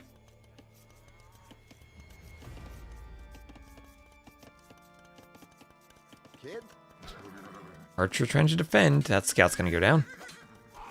Scout dies. Alright, scout dies. Scout over here still alive. Moving around as the men-at-arms work their way out. Still thinking diving that tower could be a play. Speedy Celt men-at-arms will be faster than the archers. Oh, they could catch the walling Ville actually. And they actually will unless they get a quick wall. Is the gate enough? That's not going to stop this. Ville cannot wall herself. She's trying to loop around. And will get away. Ooh. That was a big risk for fire. And now some men-at-arms, or fire's men-at-arms, will be chased down by Gabi's archers.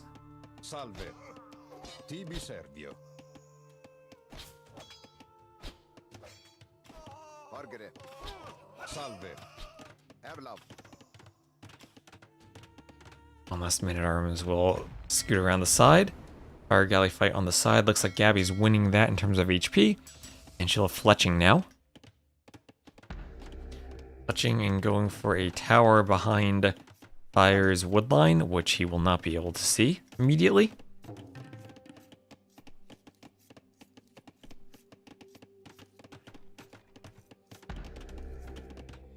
And that tower will go up. That'll be a nice tower. And they're weakened man-at-arms over here. As the fires chase each other on water, chase each other away. Fire with a slight score lead, but everything looking pretty close. Seville's, Res, maybe a slight lead for the Romans, but that's it. Gabi idled a tiny bit more at the TC.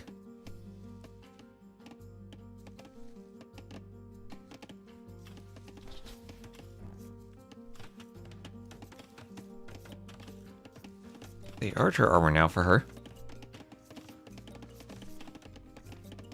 If everything here dies to the tower, that actually might be devastating for fire.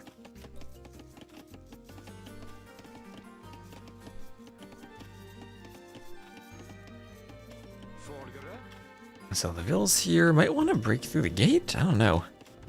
Could be risky, but could also be worth it. Gabi might need another repair vill out here.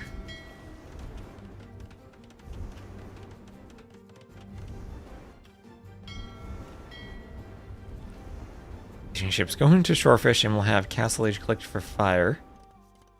Gabi won't be too far behind. Does have a higher military count. Salve Impera.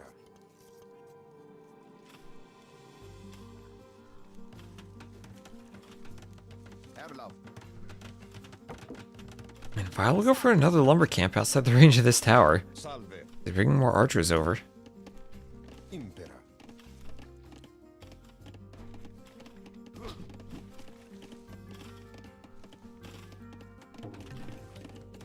House going up. Nice house wall. It will force the men-at-arms through the lumber camp. And she's about to click up. Still Fire gaining a bit of a timing advantage.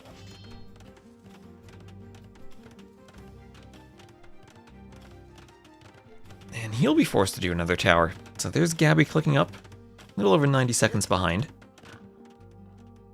Could think about laming boars and cows in the back here. Let's make it a bit more difficult for Fire. Now she's chasing down Fire's archers in her base. It has the lead of a KD. 6-4, must be getting a kill over here maybe?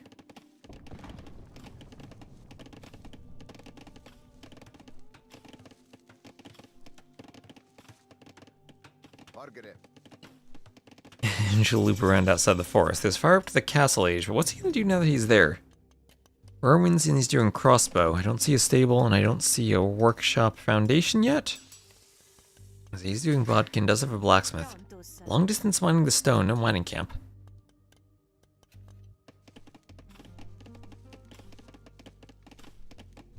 We Bodkin and now crossbow, there we go.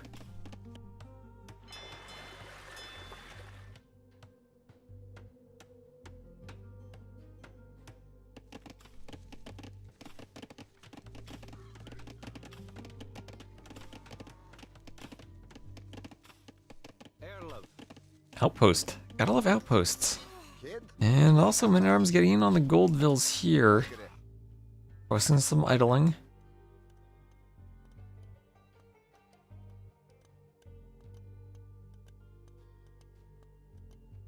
Now send the hill. And down the other side. Ooh, we're running into crossbows.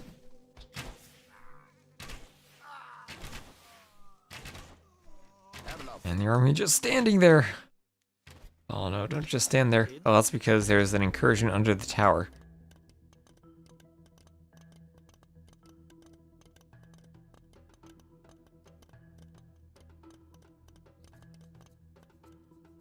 Archer's still hoovering. And ooh, that group picked off. That is not good. Gabi, you don't want her to waste small armies like that.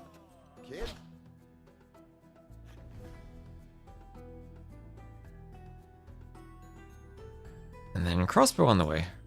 For Gabi, she's up, has Bodkin, and is adding in her second TC. Fire already on 2, adding in his third TC.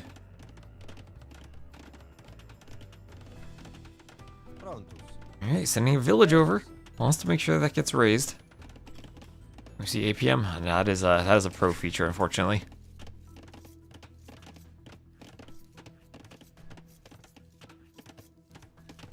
TC here looks like it should go up. And then 2 to 3 though. And 3 for Romans. Feels like the Romans are going to have a great eco. They can spend it properly. Can I just look up the rec on like AoE2 Insights later on and see what their stats are? I'm not sure who calculates APM differently. Defensive Workshop for Fire. is a lot of idle time, as Gabi has around 600 more resources collected.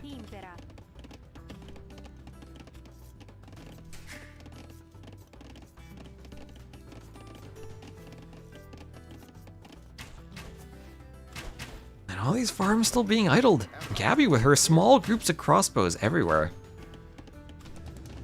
A couple of mangonels being aggressive. Much more so than fire, only 2 TCs versus 3. A defensive mangonel, not even a scorp from the Romans, a mangonel. This is, this is what was that description again? Like Galadriel if she had taken the ring as her playstyle. Oh, nice split and dodge. And gonna keep more vills off of the farms. Now, crucial for fire to get repairs on the mangonel when needed. Split to dodge and she'll back up. And double mangonels now for Gabi. A couple of crossbows threatening to get into her eco. With triple mangonel, now she should be able to push watchtowers.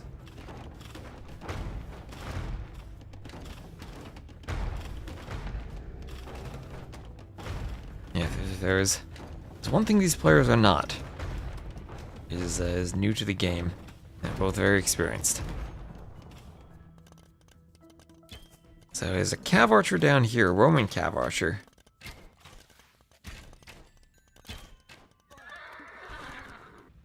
I'm down goose. Always impressed when players can dodge mango shots they would barely be able to see coming. You swap your units just in time, you see it coming and you split. That's always impressive for me too. So a few crossbows for fire are going to be getting around the side of Gabi's base. Fire will want a castle. Gabi, if that outpost finishes, will she see it? She does have town watch, and yes she does.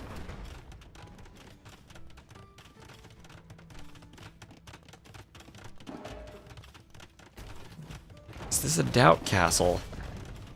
The mangonels... Oh! Gets all 3! Now that was a clutch shot. If she has a split there and doesn't lose either of them, then she might deny the castle, but that was clutch. And that's going to force her back. So Vil counts are still pretty much the same, but extra TC for fire. Yeah, that was a yikes shot. Where do you think go from here if you're Celts? Your mangonel push is kind of stalled out, and I don't know whether or not you're worried about facing Romans late game. I don't know how that matchup goes. One thing that you do not have is hand cannoneer. Wonder if going for woads is a play.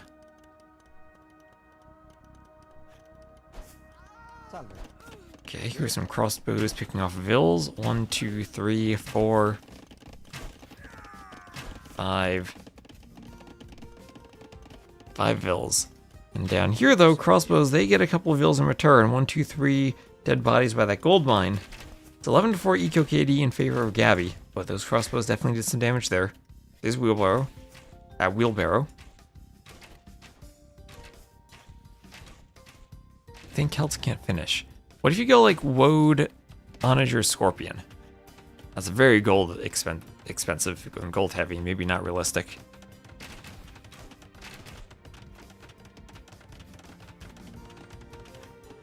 So Fire trying to be annoying with his group of crossbows. Yep. And Scorpions and Mangonel coming back to defend. He's now got a lot of Scorpions out. Those cheap Roman Scorpions.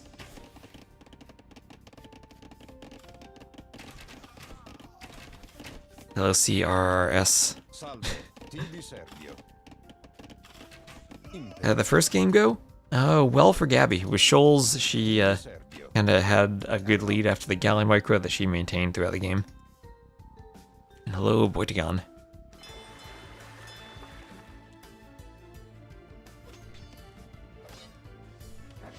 So, 4th GC.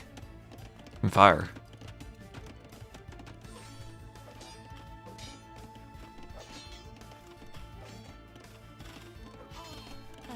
And Centurions, don't see them too often, but they are raiding. Go after the monks, then presumably getting back.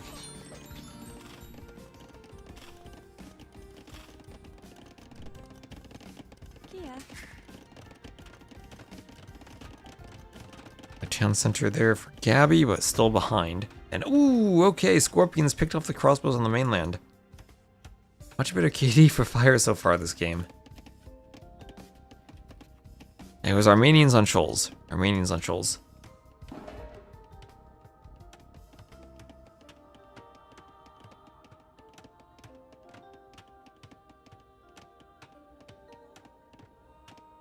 Scale mail armor.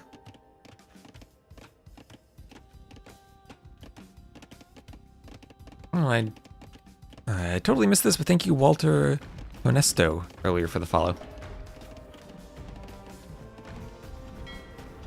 So fires take out a fishing ship.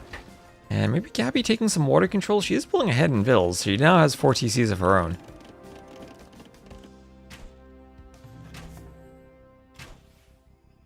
Now, Celts don't have Bracer and don't have Arb, so crossbows don't scale.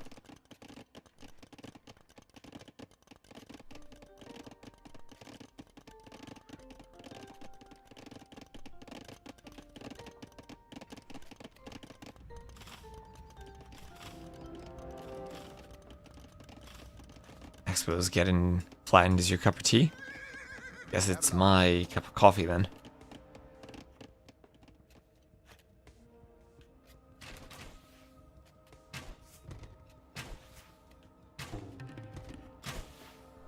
So crossbows now wanting to break through the palisade. A few Woad Raiders. Okay, we have Woad Raiders from Gabi. And she does have a castle. And they will break in. Bowsaw done gold shaft mining for fire. And try to defend with a monastery. Not much that can be hit up here with the castles everywhere. Gabi gonna go for the main base.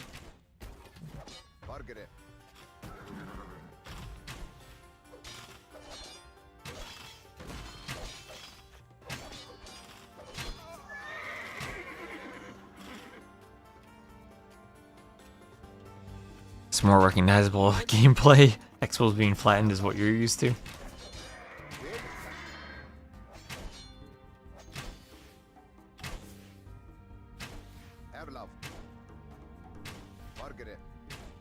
Alright, monastery denied. And good Vil lead for Gabi, even though the score lead and res collected lead are still there for fire. Fire starting to accrue quite a bit of eco idle time as he clicks up to imp.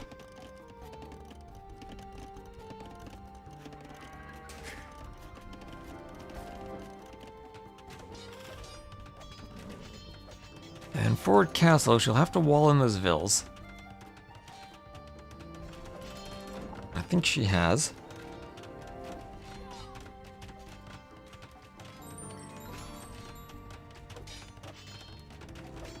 So, in the face of a defensive castle, defiantly trying to construct her own.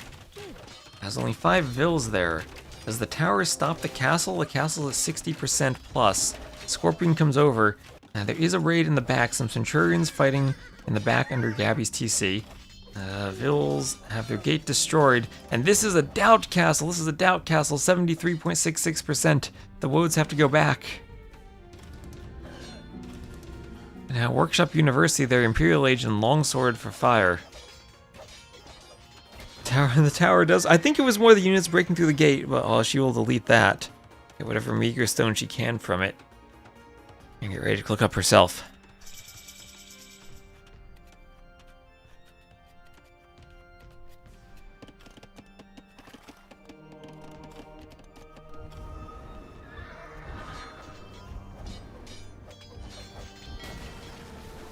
And down it goes.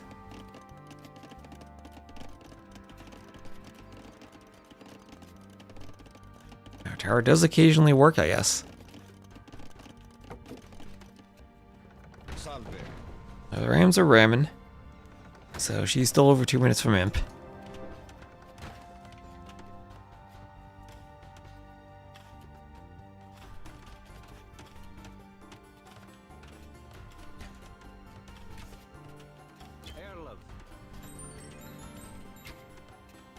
And then one Cav Archer is going to sit there and shoot at the Vil. A few Centurions on the other side. Gonna make for an annoying raid. Maybe Gabi needed to wall this off, or even this off, and wall to the barracks earlier. Could have walled to the edge of the map, or even just over here and there, and been a bit safer. And hello, Daboose. How you doing, Daboose? A few more Vil picks there from Fire, but Gabi's still with a larger eco. And she'll be adding in Pikemen. But Pikemen versus Legionaries.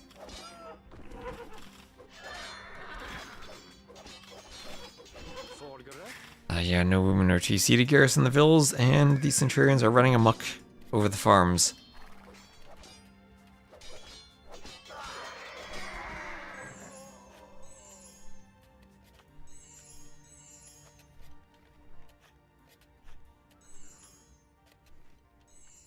Packers are beating Minnesota. Oh no. Detroit is losing to the Giants. That's an extra oh no. I want my draft pick. Don't start winning games, Giants. Don't do that to me. So Fort Castle there from Fire. Still some raids. And I feel like Gabi constantly has been responding to raids for a while. There were a couple of groups of crossbows where she lost to Scorpions or various other siege, and never really had a great transition to something else.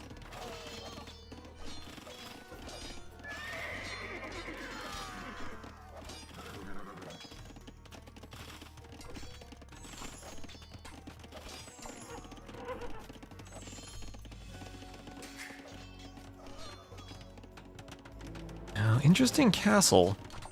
I'm kind of out of the way, but I guess that's the point of it, because it protects these two resources.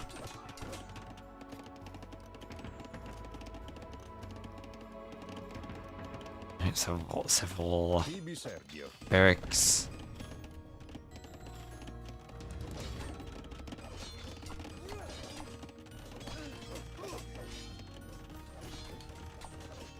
And ballistics on the way for Gabi. Ari's still with a nice score lead. Gabi's still with a slight Vil lead.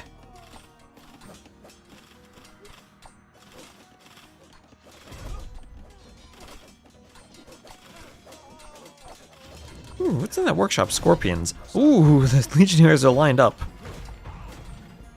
So kill Scorps that fire faster. They will be nice.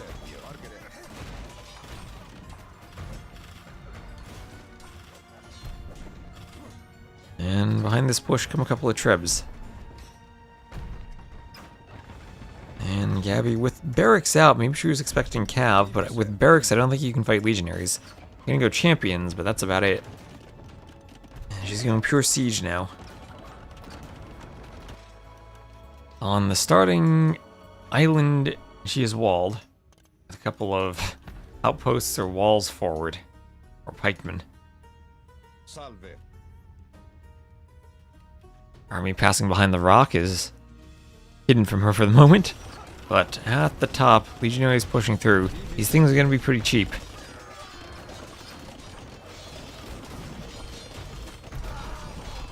And the Wood Raiders, how are they doing?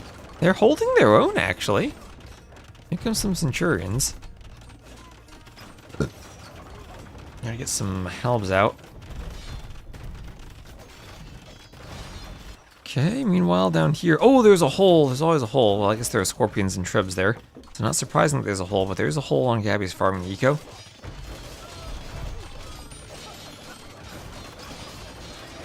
And she is desperately repairing this castle. Fire around 5,000 resources collected more.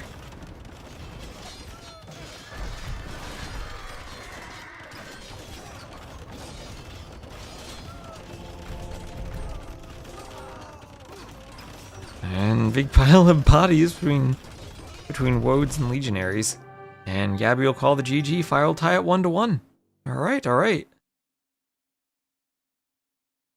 No idea how it does against Legionaries. I would guess not that well because Legionaries have an attack bonus against infantry. So 182 to 102 KD.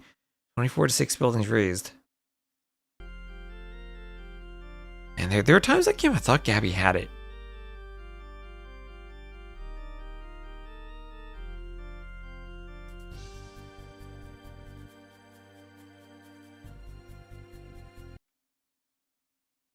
Oop, oh wait, why did that?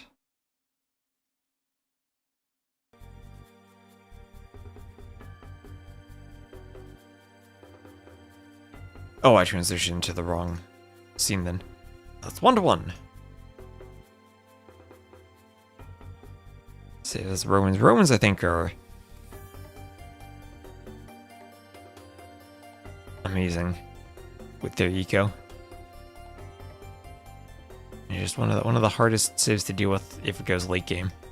But that means Gabi loses one of her home maps. She'll pick next, but maybe Acropolis, but then Jungle Swamp and Kilimanjaro are the final two for fire. Celts do in the mid game, Expos into Siege. Can Phosphor with them.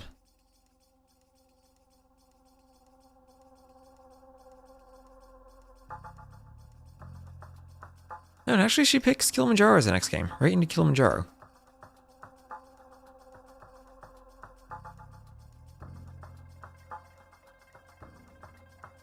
Oh, very short spec delay, then it'll be Byzantines for Gabi and Chinese for fire. Alright, Byzantines, Chinese.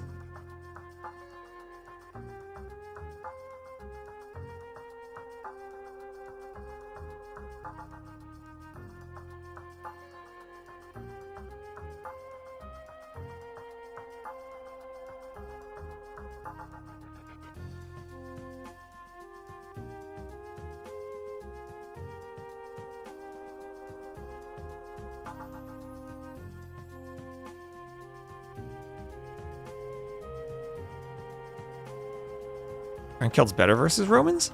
I don't think that Civ matchup is particularly favoring one Civ or another. Alright, so Kilimanjaro will have Gabi as the blue Byzantines to the west, fire as the red Chinese to the east. This map does have 2 shorefish for every player in the closest pond. And, well, I have seen fish booms in this map.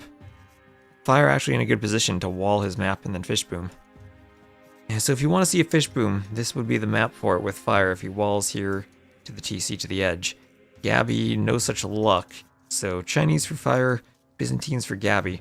Just standard fish there. I mean, I suppose she could mill them or dock them, then wall there, wall to the TC, but then that exposes them. Not that I'm necessarily advocating.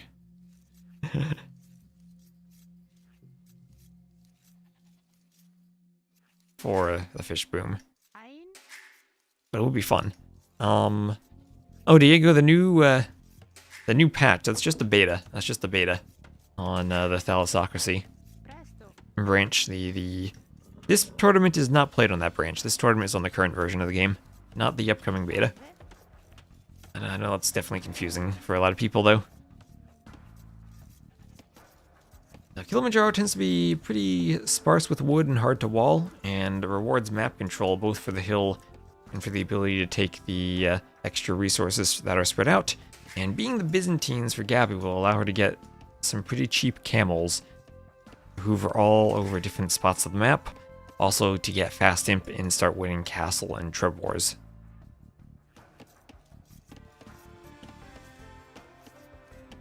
Last season we saw so many camel civs here, feels quite different during the qualifier this time. Cheap camels could be good for Gabi. Yeah, I agree with you there. Definitely a different theme for the civs than we saw last time on this map. Then again, we've had at least 5 civs added since the last time we saw it. So maybe the meta's adapted a bit. But you're absolutely correct. Lots of camel civs last time, and I haven't seen as many this time.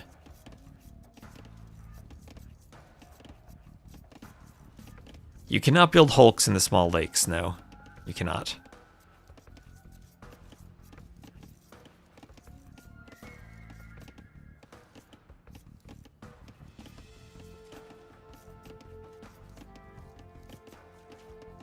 And you can mill them, though. You can dock them and do shorefish. You can do eventual cannon galleons.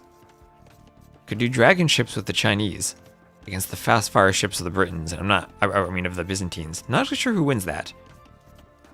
Byzantine bonus with Greek fire versus the Chinese dragon ships.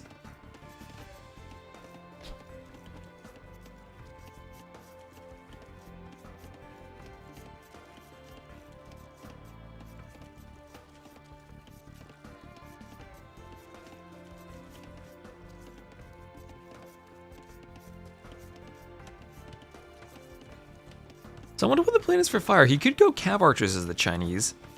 Could just go straight archers, but either way that might play into Byzantines and skirms. So Gabi doing loom, she is doing a barracks and going up quickly. 18 pop up. So as someone said earlier, that old 22 pop up meta, way too slow these days. See 18, 19 pop, and here 18 pop with loom. He's gonna force drop, have a tiny bit of idle time, but then be up there. 6 seconds, but compared to 20, well, only 20 seconds of idle time as the Chinese is a really good start for them.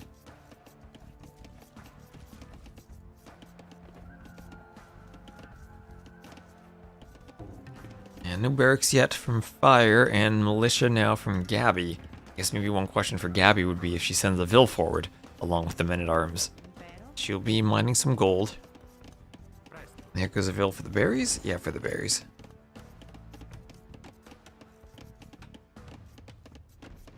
And Vil's long distance mining some gold again. Notice they're doing that quite a bit, long distance mining. So we need to train one more militia then.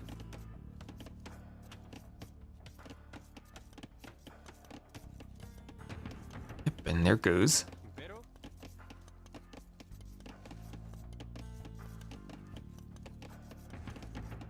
And there they go. Moving across the map, and she'll need these vills to drop off. Another couple rounds of gold. And straight down the middle.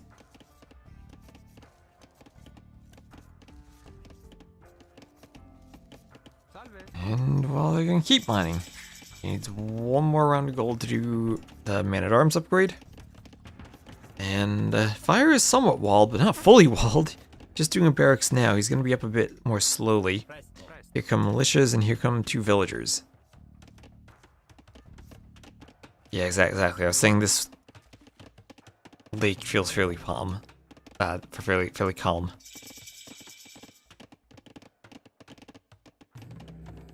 So forward range, and this is Gabi's playstyle. Forward, and aggressive. Just extra resources, Diego. They're not better than normal, it's just shorefish themselves are collected faster than vills collect from berries. So it's a nice boost to your early eco if you can get shorefish. And also the fact you can do docks if you want, and then you have fishing chips for fish traps.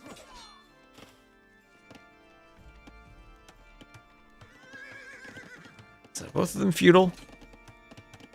And only the barracks for Fire. Gabi has the range, and she's doing skirms. Oh, let's go Byzantines forward with skirms. Oh, Byzantines. Oh, okay, Byzantines fit her playstyle really well if that's what she's going to do, the skirm forward. And defensive range from Fire, but if you're going skirms as Byzantines and forcing someone to do a range, you're probably feeling good about yourself. This is completely not walled. Okay, she lost a lot of scout on her scout, though, and we'll take a doink.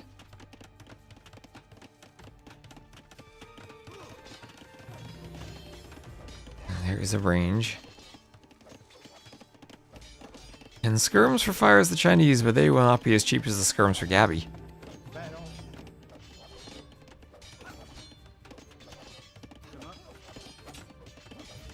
And Vil going forward, maybe he wants more walls. So men-at-arms are in. Scout and the light cav are out.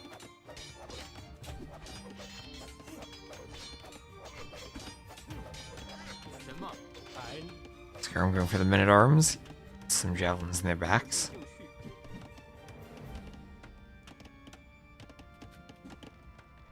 Gotta keep running around, being careful not to take too much damage.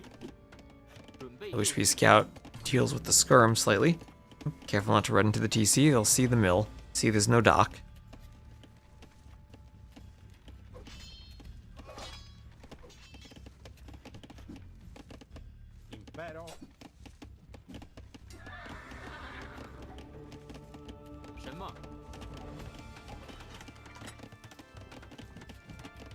I imagine the part of the fish traps didn't think about the collection speed compared to the berries. Yep, less total food on 2 shorefish than on the berries, but collected faster. So it is a bit of a trade-off. The skirms come, push the men-at-arms away, then we'll have a blacksmith for Fire. Fire still playing very defensively. Gabi getting out a good number of skirms. There's double bit axe for her. Fire's had that for a while. Fire ahead by about 600 resources collected.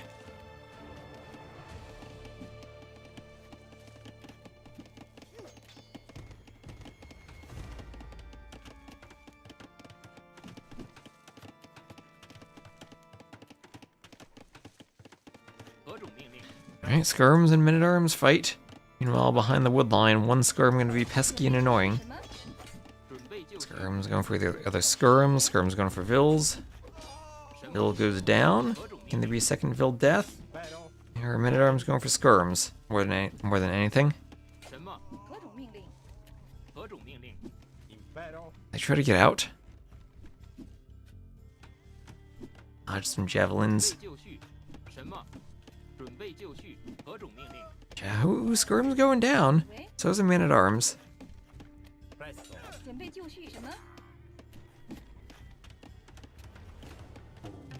And there we go. House, palisade, quick wall, skirm, and javelin down. Okay, back lumber camp there for fire, who's up by 3 Vils. Again, that's the Chinese though. 2-2 eco KD. There's another Vil in the back getting peppered by skirm fire. And those skirm numbers keep climbing. Fire desperately trying to wall. He's still up by a little over 400, almost 500 resources. And as you said, he has an easy corner to wall. He just walled to the side.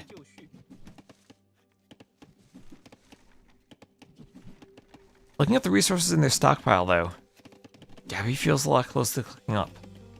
Closer to clicking up than is...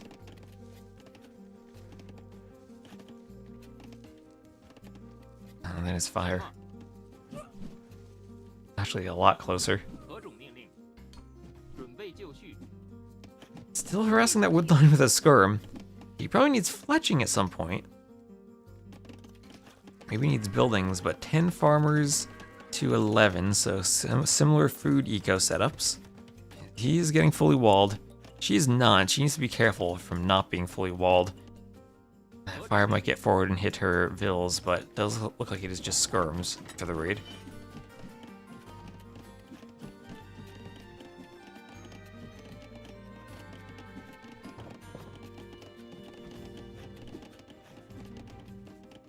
Could use the full space with 1 dock. Here, I think these are connections, if you're asking about that. Like, this is connected. This one and this one might be, but they might not be. I actually can't tell. That's a good question, if you could use all of them combined.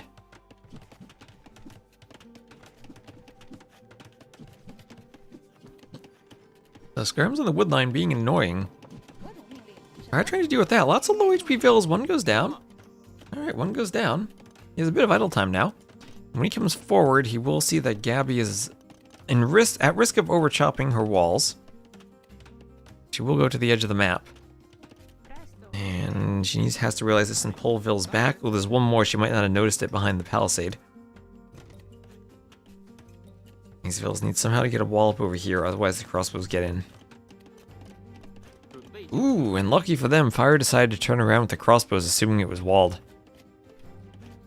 Okay, lucky for those 2 Vils. Hello, Baron! How you doing, Baron?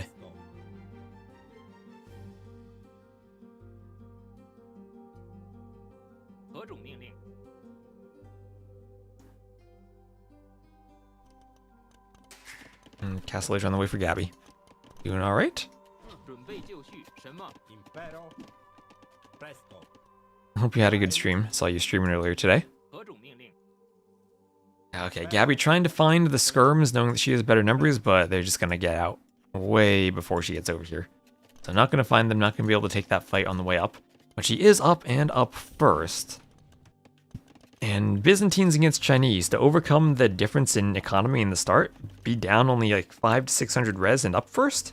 I think that's pretty good as far as this matchup goes. And you can have good skirm numbers, and she still has the forward map position without having been pushed back. Why are my giants trying to win? I don't know, Baron, I don't know. Dabooz was just here telling me that.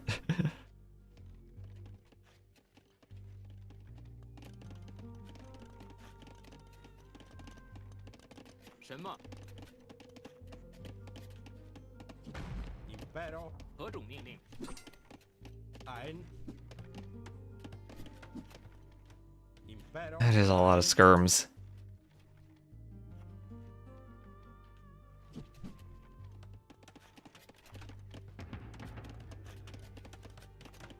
Oh, you almost beat a 2K earlier. Nice, nice, nice. Someday I'll have to get back to playing 1v1s again. Impero. Presto. So we see scale barding armor for Gabi, and that probably does mean it'll be a camel swap as the Byzantines. Some camels from her elite skirm, and I won't be surprised to see camels. Maybe a TC at the very top of the hill? That's risky, but Byzantine TCs. Oh, a forward TC at the top of the hill. Let's go. Let's go. Oh, I love seeing how aggressive she is.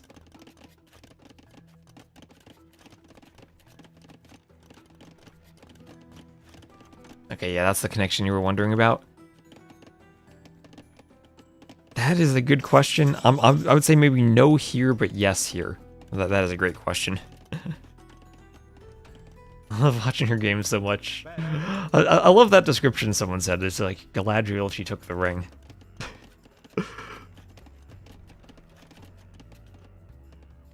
I haven't even really played much. I've been mostly casting. I have a big backlog of YouTube videos I want to edit. I just need to find time for it. If it's so many tournaments.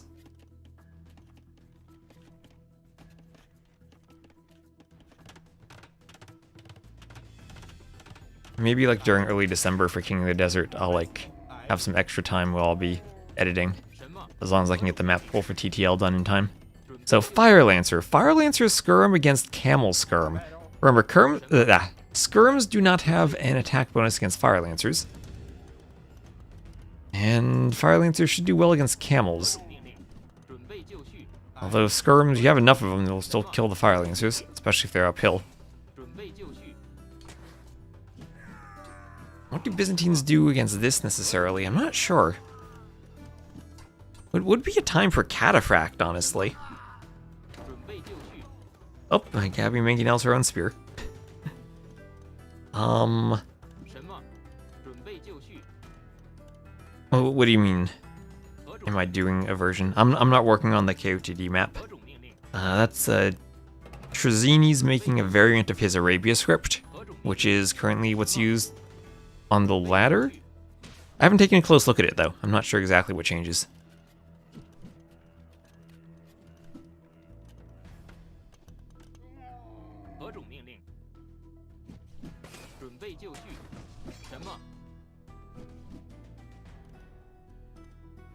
Alright, they take out a camel. Well, we've been streaming for 2 hours and 15 minutes. I'm only on game 3.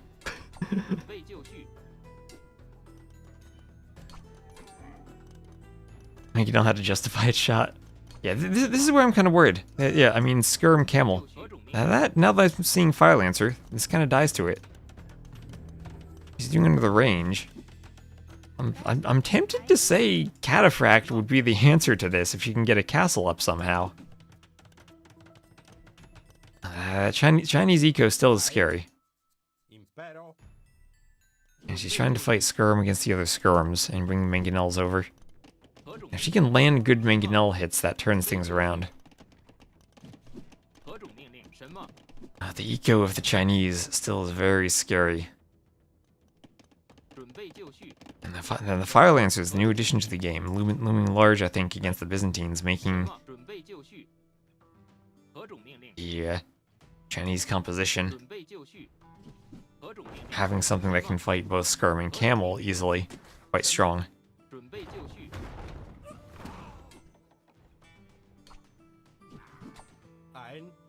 Okay, some Fire Lancers getting cleaned here. Oh, that mangonel. Ooh, the mangonel does go down just barely.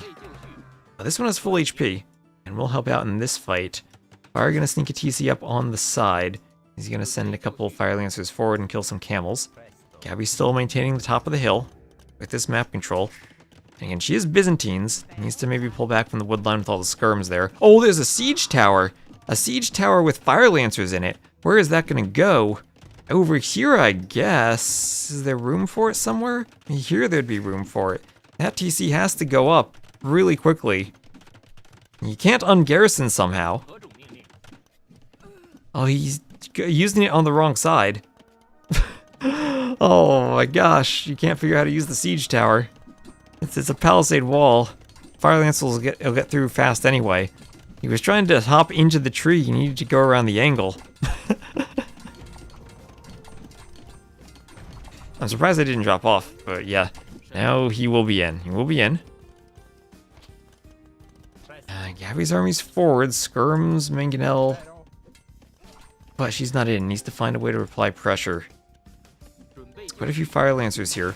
And she is walling like crazy, trying to do a tower. You can't siege tower hop a gate. Needs to lock the gate maybe, but she's losing quite a few vills here. Had a good vill lead. Lumber camp went down. The vills must have been trapped somehow. She's trying to free them. This is chaos in her base now. And she's gonna have to rely on her TCs for defense. Vills around the university. Going for a straggler. This is still an awkward position. Now some skirms are in the siege tower. Another siege tower here. Fire Lancers hopping out of that. Fire Lancers and siege towers. The heck are siege towers doing? This is something that is way too silly. It needs to be changed. What is that doing? What the heck? Oh my gosh. Yeah. First, I think the Fire Lance is also like way too strong of a unit in its own right. Sometimes she's still up by 5 vills. But combine it with the siege tower, and oh boy.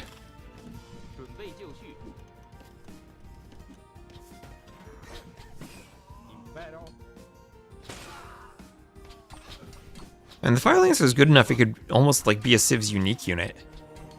Okay, this is going to be a castle race, but one, I don't know if Gabi can win. The siege tower hopping on the foundation. Okay, the monk on the foundation. So at some point, the vills need to start. There they go. That was a bit of a waste of time there. I still think if she can get to Cataphrax, she has a chance. But this will be Cataphrax with no food eco, with all the problems of the skirms and the siege tower still hoovering. Going through military to 4, and she's going to need a hold if she can even that out. I mean, in terms of vills, the vill count's still okay. Vill count is still okay. She has a monk and a conversion now. Maybe Chuko news from fire.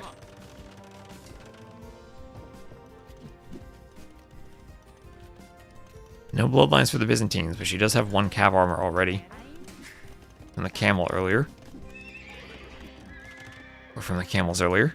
So maybe this could be Cataphract. Buying some food. There's lots of different components to her army. More stone. If you get a castle at home somehow, that'd be nice for her too. But she needs to deal with those skirms in her base. I think they need to make the siege tower slower. My suggestion for the siege tower was actually just make it so you can't garrison inside of it.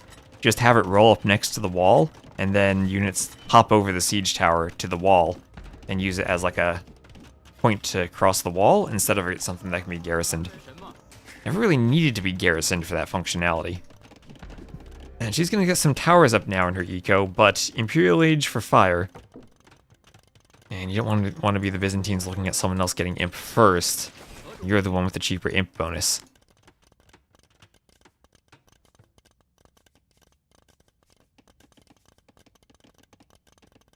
Yeah, fire up already. That's making things look tough for her. Is there a Discord chat? I do have a Discord. The link's in my Twitch stream. I don't know, it might be in the YouTube video description. I think I have a link to my Discord there. And if I don't, I should put one there.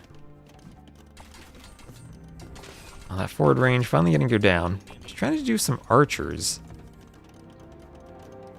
Yeah, but she's a good ways away from imp. And fire.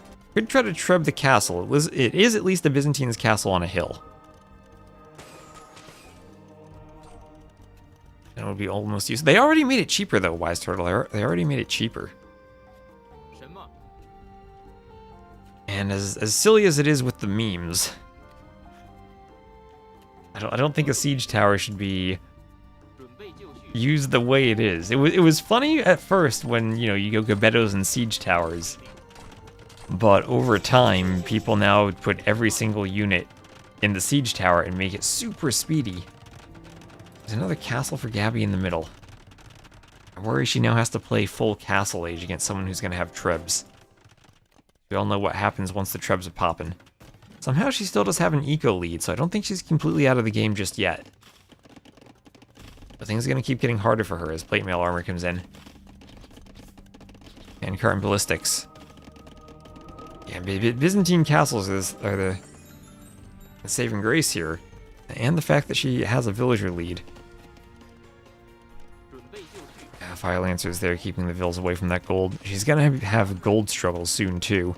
Just the gold's in the middle, but not by her base.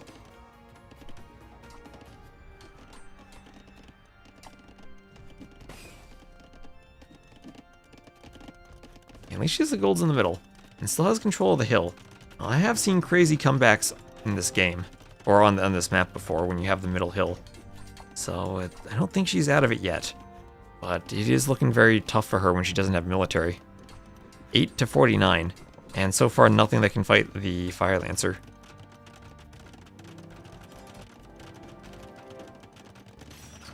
Now that I think about it, like the Fire Lancer is kind of a unit that Byzantines don't counter until they get cataphracts. You could go crossbow, but then the enemy just makes skirms. You could go swordsman line, but that's usually not a good idea. Cataphracts are great against them, but you gotta get to cataphracts, which are expensive and really a late game unit, and not as much a 1v1 early game unit. Yeah, the ram being faster with people and it makes sense. The siege tower really doesn't. Maybe that's just what they need to do, not give it extra bonus speed when stuff is garrisoned as a start. She's just kind of jank. Yeah, tower goes up, but at the cost of a lot of vills. 38 to 4 KD, and Gabi still has more villagers. That's crazy with how aggressive she's usually the one killing all the vills.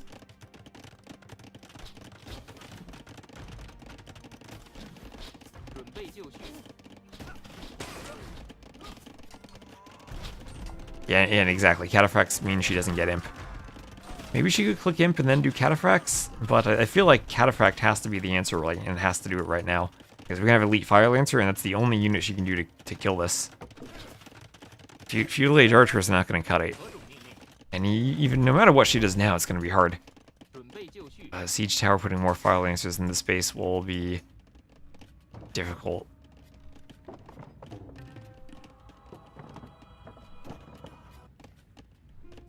There's conscription on the way, and she's going to call the GG. Alright, so fire goes up 2 to 1 as the trebs are out. And that was the Fire Lancer game. Honestly, she wasn't able to deal with the Fire Lancer.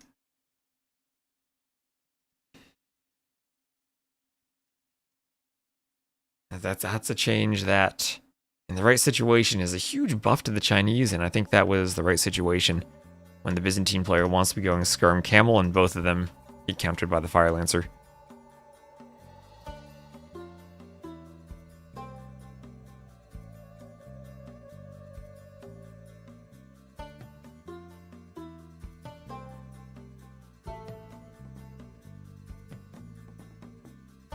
Alright, so 2 to 1 fire. That means Gabi has her work cut out for her. And needs to win 2 games in a row.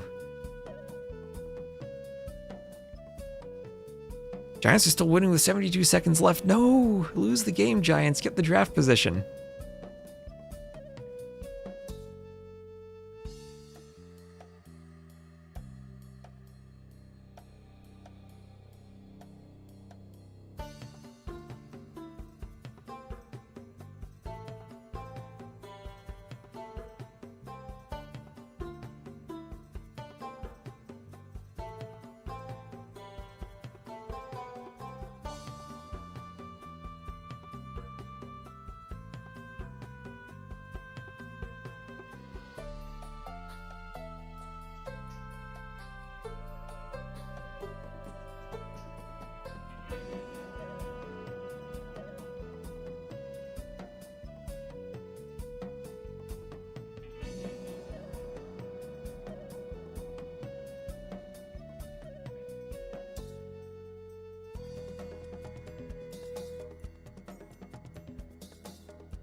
And the Bears are still winning.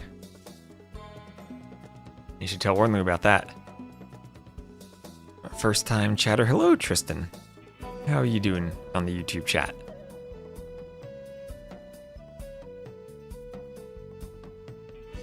Someday I'll manage to get the chats integrated and have YouTube and Twitch on the stream all at once.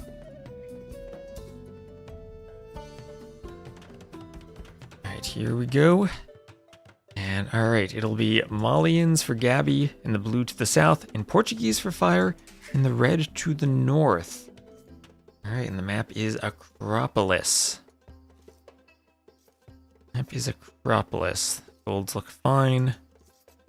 Forests look like they spawned. There are 2 fish in the middle of this Acropolis, so we can see some aggressive docking.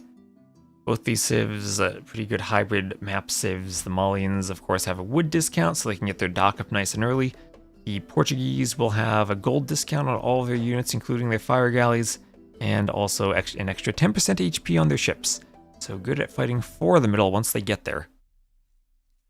Now, they do also collect wood while gathering from their berries, which is nice, but not necessarily a bonus that you use on the hybrid maps if you're skipping the middle and just going for the dock.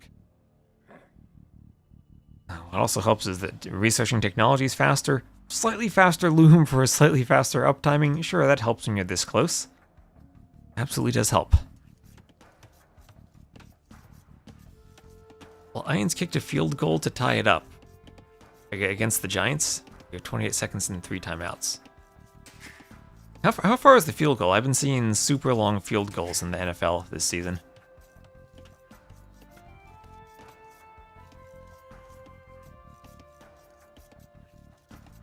Been playing since Age of Kings, didn't know Steam existed till I tried to rebuy a CD-ROM version. To be honest, if you just want to go play the campaigns again, getting the CD-ROM version and installing the user patch on it, still the best way to go do it.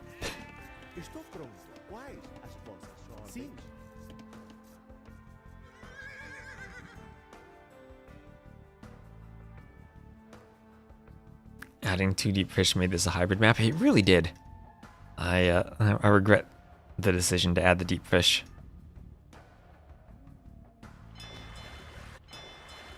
So there's Gabi docking first. Usually that's what you expect from the Malians. Doing loom now, so she wants loom to protect the dockville. Not going to be greedy and delay loom.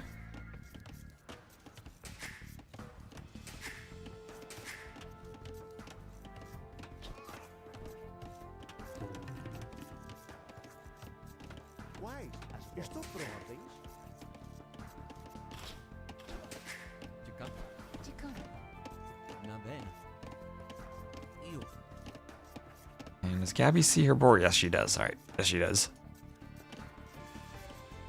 Pittsburgh failed the 4th down conversion and will lose. I have no idea who Pittsburgh's playing against, but that sounds good.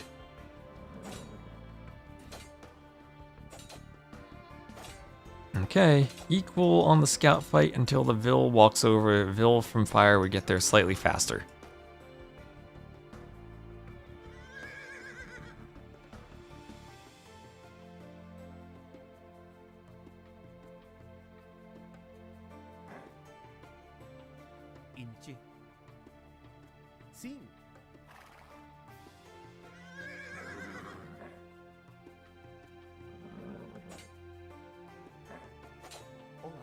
And 1 extra hit in.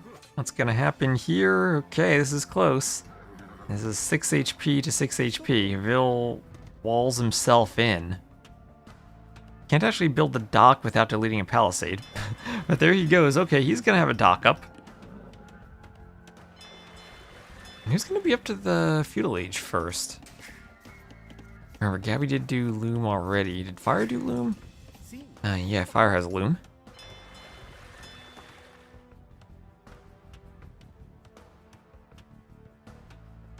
Thoughts of a map based on the Finger Lakes in upstate New York? I used to live in Ithaca. We could have a Gorges map with some lakes. That could be a thing. Now, that'd be more of a Buffalo team, though. Actually, to be fair, in Ithaca, people were still Giants fans.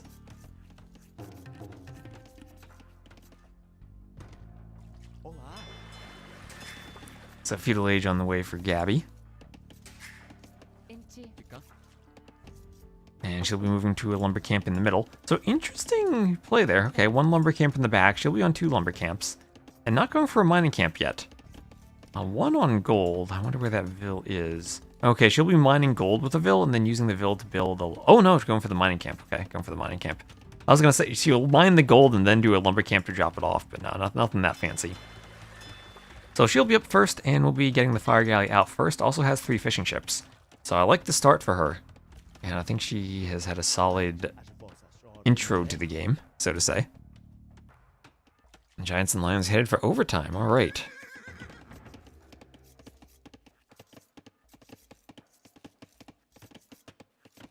Now you can go about your super boring day at work later. Well, I hope your day improves then. And that it's not completely super boring at work.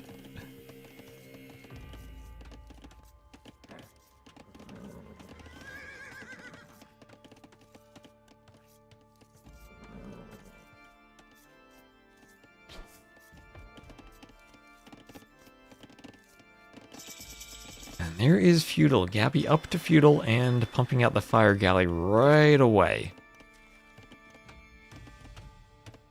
Right away. So 3 militia come forward for fire, and Gabi needs to make sure that she scouts that before they reach the dockville. Don't see a spear from her, don't see any militia from her, but she will have a range up and can immediately go for archers. And okay, the militia are going to go around the side. Okay, I thought they'd go for the dockville, but no, they're going to go around the side and try to get to the top of the hill to hit something. Archers for her is Fire tries to sneak around for men-at-arms and does the double-bit axe upgrade. Gabi not walled at home, not walled up here. And she sees the barracks and didn't really see anything else, so maybe that should clue her into the fact stuff's going to be here. If she sees the scout, she should know men-at-arms are following it. And she's going to get hit on the scout, take it down to 3 HP. And she can see it's hoovering around. So the question is, will the hoovering indicate that men-at-arms are on their way? There are 2 vills there that could be at risk, and here they come. Here they come. And they're going to get in on the wood line, and Gabi's going to have to run. That vill will try to wall. This vill, will he get back? No, it's 1 kill for the men-at-arms. 1 kill, and that vill will be walled in. And Gabi right now doesn't have a great way to clear that. Her archers are pretty far forward. And helping to hit the vill on the fish. So she will get a kill there. Might lose a fishing ship, but destroyed both of Fire's fish. And needs to get another fire galley out. The problem is she doesn't have gold for a fire galley. Doing a tower in the middle, and she'll bring her archers back to deal with the men-at-arms. So she will, however, at least clear the vill in the middle. A kind of awkward situation in the middle now where no one really has control. But Fire's going to do a second fire galley.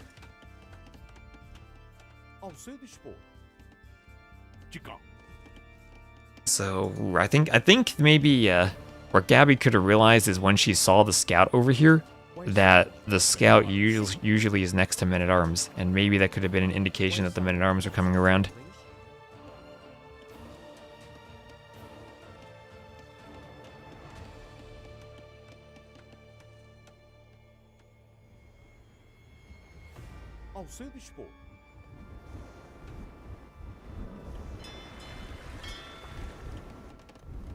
And now 1 fire in the middle, 4 fire, no one with any more fishing ships, and to be honest, the deep fish are gone, so it might not even be worth it to fight over the middle anymore.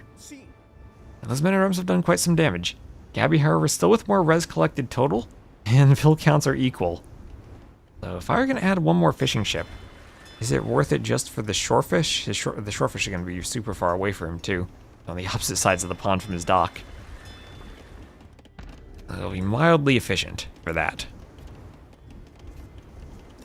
Is this the map where 2 pros got stuck playing for days? That was Acropolis, wasn't it? A different version of the map, but yeah, I think that was Ruben Andre on Acropolis.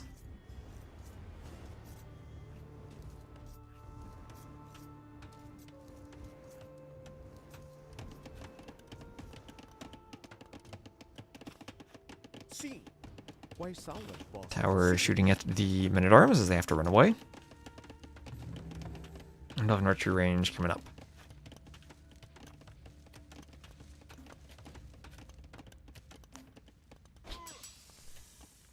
Blacksmith denied by Gabi. Fire's going to march over with some skirms. Gabi does have fletching. Has to be careful of the skirms, though. And I'm sure there's a lot she's microing at home and forward at the same time. She'll push Vils back. And at the same time has to be careful of the archers from Fire that are getting around the back of her base. So fletching on the way now for Fire.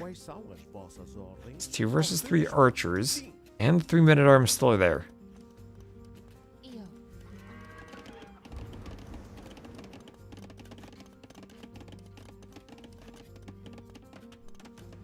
Archer's not quite able to get in on the side. Fire there with skirms.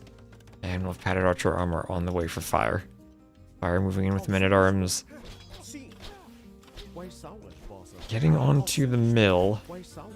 Gabi tried to pick off an archer. Might have gotten a bit too forward though and lost a couple archers in the process. She cleans the archers though and the men-at-arms become much less of a threat.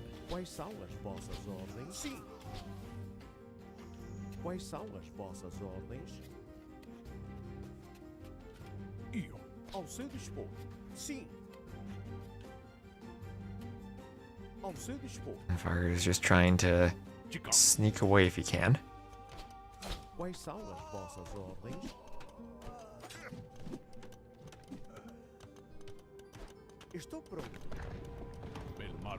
Alright, and the archers have to run away.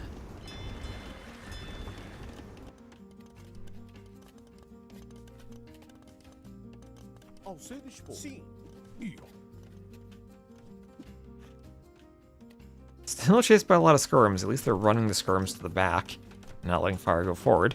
And looking at the resources, maybe Fire could buy his way up, but Gabi's a bit closer to clicking up to the castle age. And 2 fishing ships just on shorefish far away from the dock. Again, not all that efficient. But sometimes I feel like on this map it's not important that you win water so much as you just need to fight on water to make sure your opponent doesn't have free access to it. What are the chances that happens in this game? Probably not gonna happen.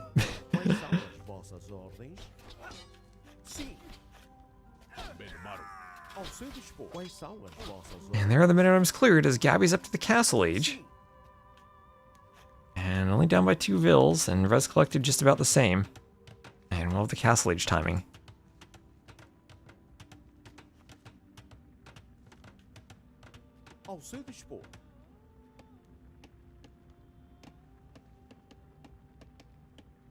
Castle age on the way also for Fire.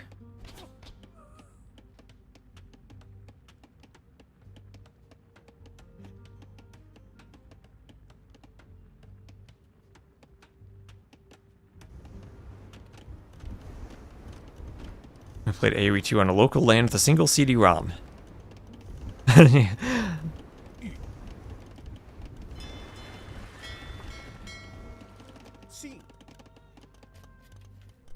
Let's see. Oh, archers behind the stone. Okay, Gabi has 2 archers over here doing damage. Lines. Okay, I started with the ball and scored, I guess.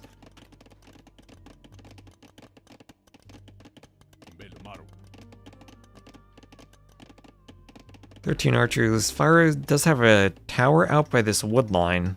That wood line won't last much longer, though.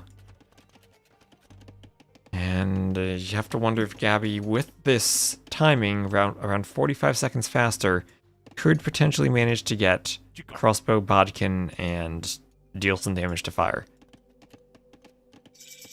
Late game Malian's Portuguese, I'm not quite sure how that goes. Maybe I think Malians have a bit more mobility for this map. But there you go, crossbow, bodkin. And university, so she's going to be going for ballistics right away. Can afford the wood upgrade.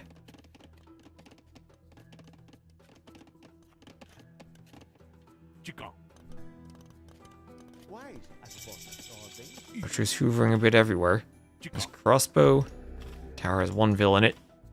Ballistics on the way.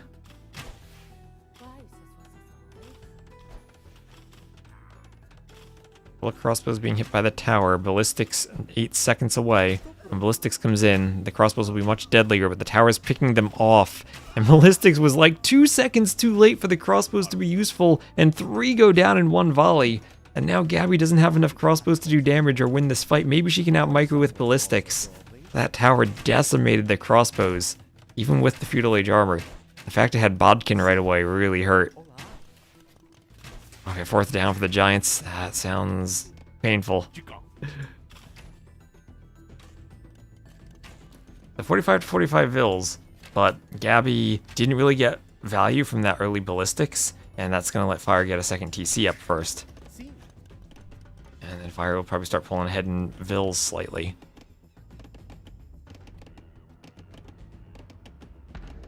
Yeah, I thought the tower was going to be a waste if it didn't protect the wood line enough. Gabi got just a bit too aggressive and didn't have the timing for aggression. Like, if she had taken 5 villagers earlier, that would have helped, but without ballistics, the crossbows aren't able to hit, especially in DE. It's much... Archers and crossbows, all that stuff, much less accurate in DE than in other versions or other games.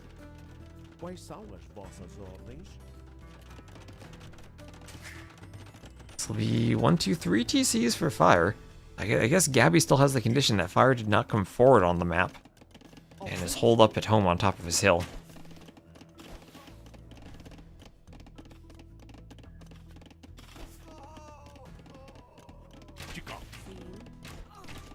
Okay, a couple of Vils go down. Fire pulling ahead a bit. And now Gabi losing a couple of crossbows, wasn't quite in the best position. At least she gets a couple of crossbows from Fire in return. She's chasing, but I don't even know if she has the numbers there. The wolf might get involved. And Mangonel out for Fire, also in position to repair with his Vils. And she's trying to micro several groups of crossbows and get raids in, but Fire has good defenses up with towers and TCs and Mangonels. 4th down converted, my Giants live.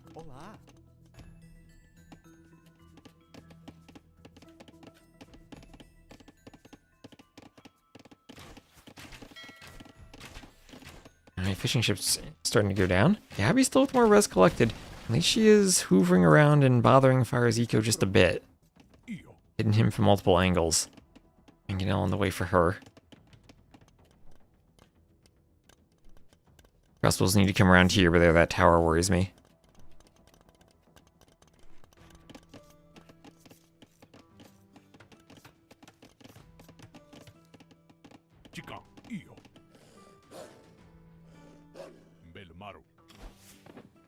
Wolf goes down.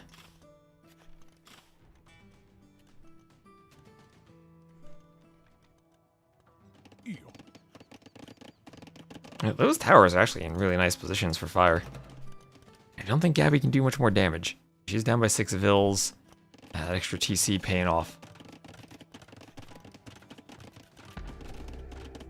Another tower, she wants that gold and needs to make sure she doesn't run into a Mangonel shot. There's a split. There's gonna be maybe picking off a couple of Vils.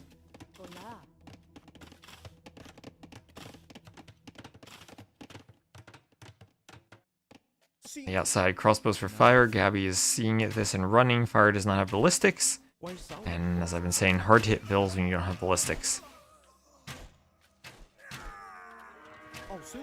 And those crossbows there being annoying. Gabi has army to clean it though. And she's looking at a 3rd TC of her own. And it's only a 4 Vil difference as she has the 3rd TC and she's up in res collected. Okay, this is a really interesting game. So I'm wondering what happens as the Malians get towards an imp transition. And going... It's awkward because you can't really go Arb on this map. Or Arb as the Malians because you don't have Bracer. But what you can do is make a swap for Cavalier, but that's going to be longer. And maybe give Fire a chance to go Halb Arb. But in the long run might be better getting mobility on the map. It leads to Ferimba Light Cav.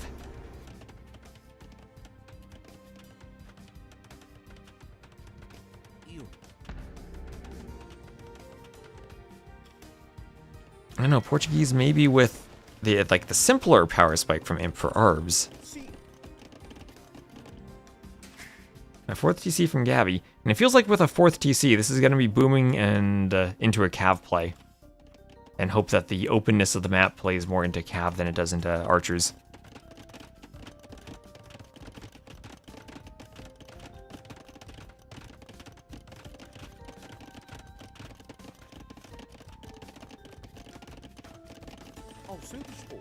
So, fire. Still a couple of ships in the middle. Crossbow doing damage over time to that ship. Oh no, but spotted by the galley. Oh, the poor crossbow. Hit by the galley. 7 HP left on the fire, too. Mines are still moving, oh boy. And Gabi, an outpost on the side. I mean, she has full map control. Fire is kind of stuck on his hill. And the vill counts are even. The rest collected are really close, too. Gabi losing a couple of vills to the fire and to the galley. She will tower just for safety.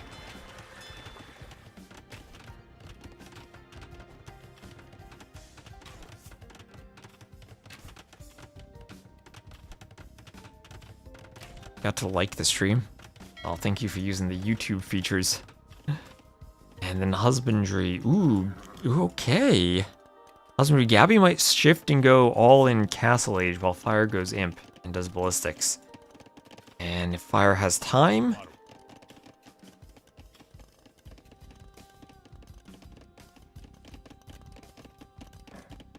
You know, coming forward. Ballistics.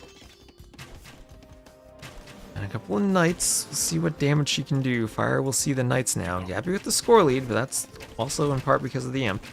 Fire will get more score once Imp finishes.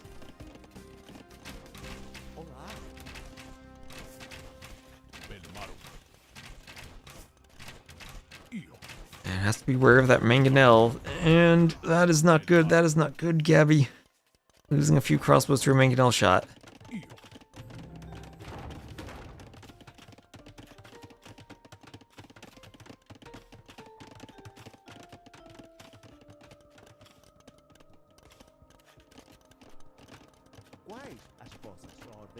And mangonel on the top of the hill. Just holding now is Fire. The question is, how does he push out? We'll have bloodlines and chain barding armor. And that's not going to be too many arbalests just yet, but it will be a pretty clean transition.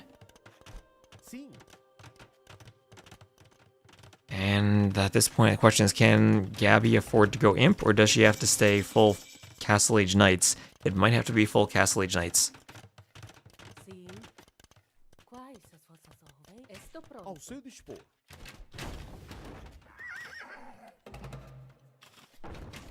Yeah, there's Bracer Chemistry Arb. It's going to be +3 attack.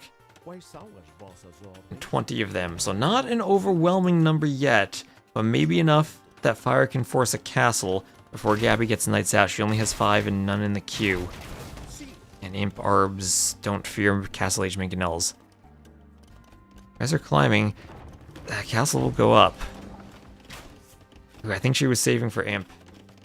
If she had like 10 more Knights, maybe could have thought about fighting, but not there. Elite Skirm, Forging. And it's going to have to be her then holding for Cavaliers now. I think she missed a chance where maybe she could have gone all in Castle Age.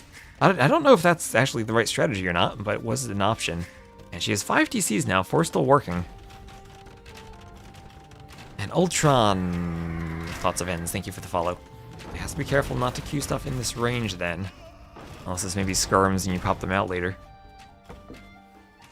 Bill's running even from that lumber camp to try to find safety.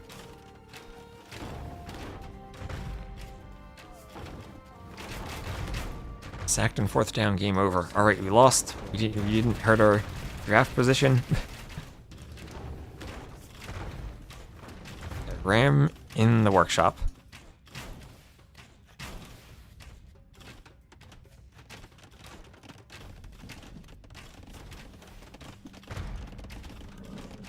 Knights running to the side. Crossbow's getting a nice raid in, but raiding in the presence of Arbalests is a bit tricky for them. Gabi up. Gabi doesn't see that gold precisely, but some of the siege left unguarded now under a castle.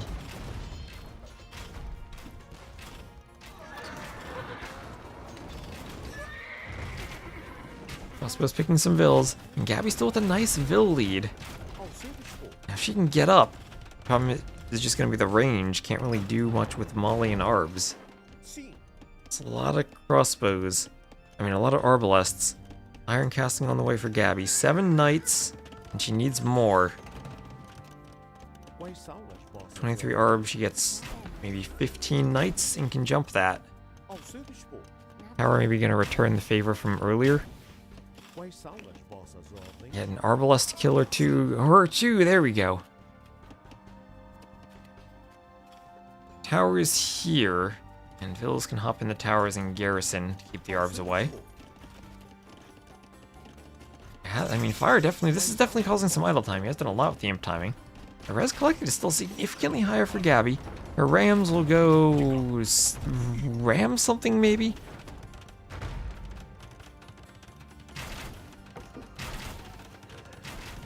Sim. Herb's still in the eco. They're getting their armor. Cavalier's on the way. And Gabi needs to do that final armor upgrade before fighting. Would she swap to Skirmisher? A Skirmisher would be costly. She'd need to do the armor upgrades before fighting the Arbs. Ao seu dispor. And the Knights will be a bit more mobile and overall a stronger unit. But now this is a convergence from Gabi on this army. 16 Arbs, some dying to the crossbows. And I think this army is going to go down. It's going to go down. Cavalier is in. Still needs the final armor upgrade, but Cavalier's there. It goes down. Those scores tighten.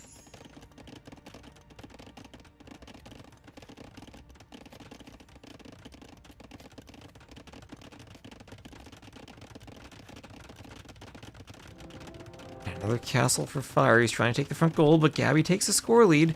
No castle for her, but she has a score lead. I am dual streaming right now on YouTube.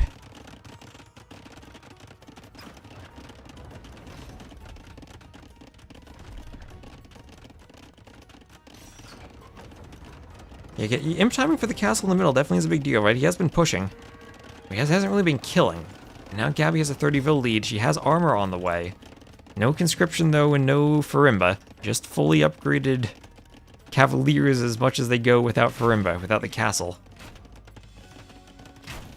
Ao seu dispor. I think that's still a tall task to fight Arbs. And she needs to get to maybe to 200 pop first. She has a 20 pop lead. And she is raiding. Yeah, and I think this will be more successful than fighting the Arbs right now, raiding and not taking a head-on fight. And she's doing leather archer armor now, which can lead to skirms. Does not have enough stone for a castle yet, 11 on stone.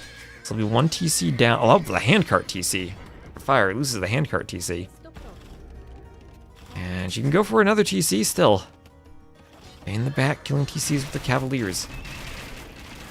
Arbs over here, a couple of towers trying to deter them. Treb's going for the towers. But nothing in the back for fire to defend his eco. Gabi killing Vils left and right. And getting a great raid with the Cavaliers.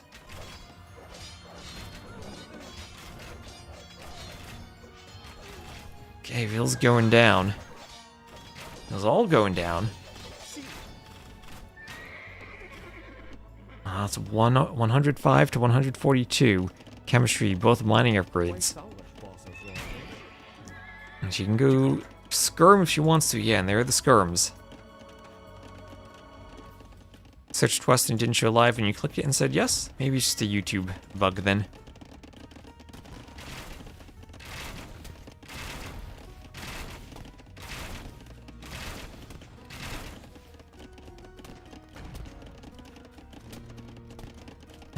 Oh, yeah, interesting though, the icon doesn't show live, but it does show a live stream on the channel.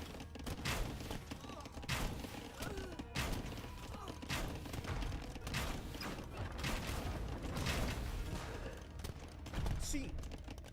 So, Arbs are there pushing the, the TC. Cannon Galleon in the pond.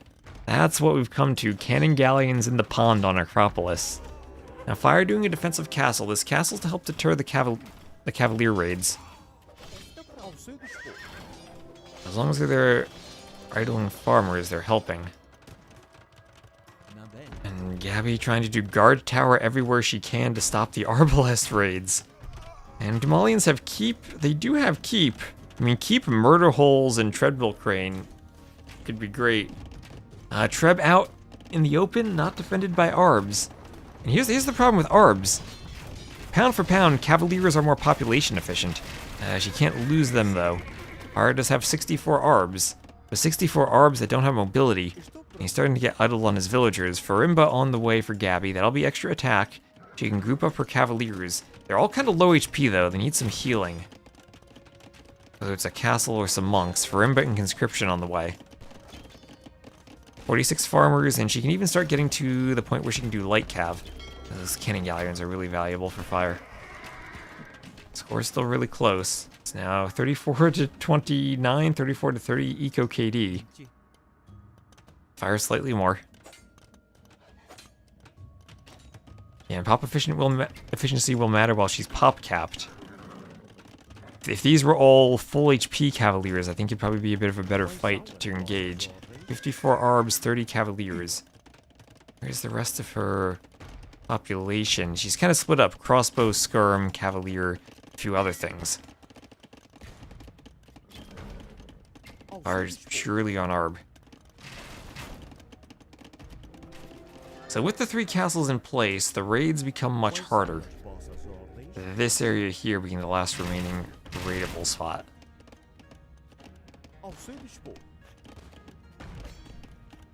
Here's a guild for Gabi.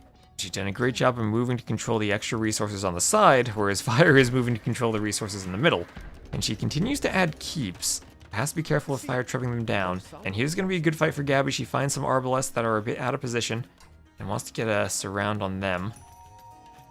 They're going to try to run back as Fire is now doing pikemen. He can go halbs, and architecture on the way for Gabi. Fire is doing halb. Halb will help out against the cavaliers. Remember, cavaliers still, again, enough attack that they're probably population efficient in fights against halbs. Not necessarily cost efficient. Now more vills going down for Fire, but also at the cost of some cavaliers. As the big mass of arbs comes over, cavaliers will have to run. Those cannon galleons have so much range. Right now, no great opportunity for Gabi to push the middle, but she is getting more bombard cannon out. And with those numbers of cannon, perhaps she can use the cannons to, or you can use the cannon to push the arbs. So we have down to 63 arbs, so not full pop arbs. Risky to get into a bombard cannon fight against the Portuguese though when you don't have siege engineers. There's Tigui for TCs that shoot arrows.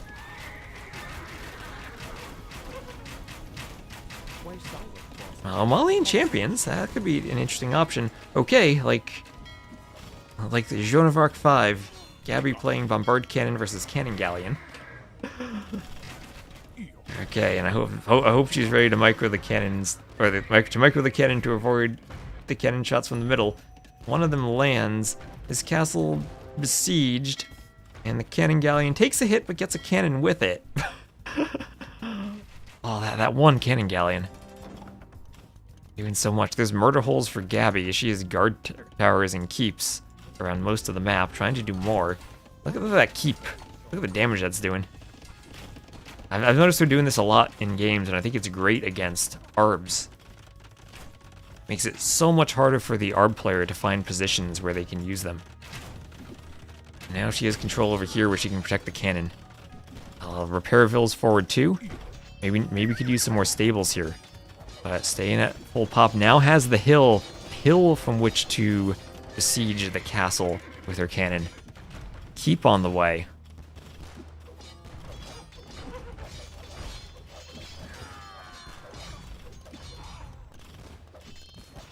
Byzantine only serve with both heavy camel and paladins. Persians used to have that. I guess they have Savars instead of paladins now.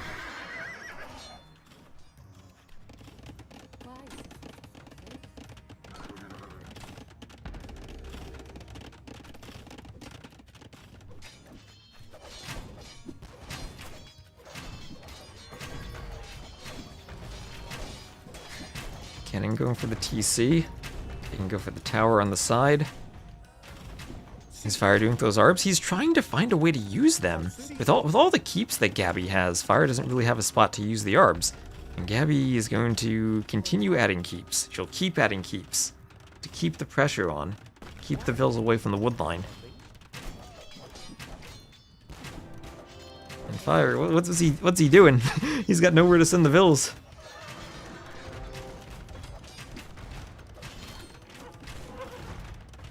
He's got nowhere to send the vills. And the Vills aren't even repairing the castle. Doesn't have much stone for repairs. Gabi has a few skirms. Cannon going to shoot arbs. Ooh, Gabi has to be careful here. Doesn't quite have the army numbers, I think, to protect the cannon from all the arbs. Especially not as cavaliers start running forward. Run the cannon back towards the protection of her keeps. Maybe they can keep them safe. One surely will go down.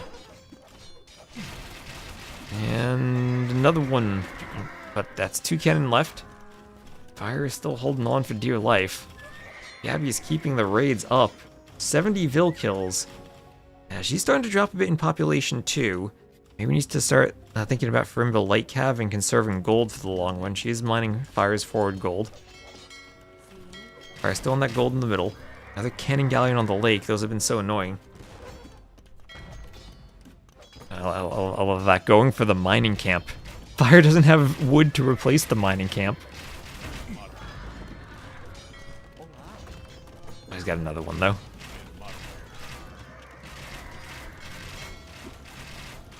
There are dots everywhere. Fire down to 74 Vils and dropping. Gabi trying to do keeps in the back of Fire's base.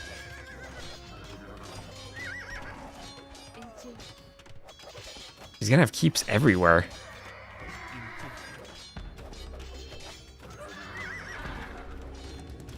And you can do like another keep over there. One of those things that's really hard to stop. Okay, Fire's arbs are getting pretty far forward. Only Gabi had like a dock and a heavy demo, but he'll call the GG, and that'll be tied 2-2 now, and we do have a game 5. We do have a game 5. KD's 253. That was close. Gabi, much better eco. Look at that eco difference. He was raiding the entire late game. Spread out with Cav and used keeps against the arbs. GG. Well chaosed.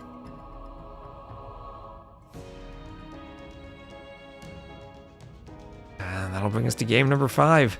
What's that scoreboard say? That's 2-2.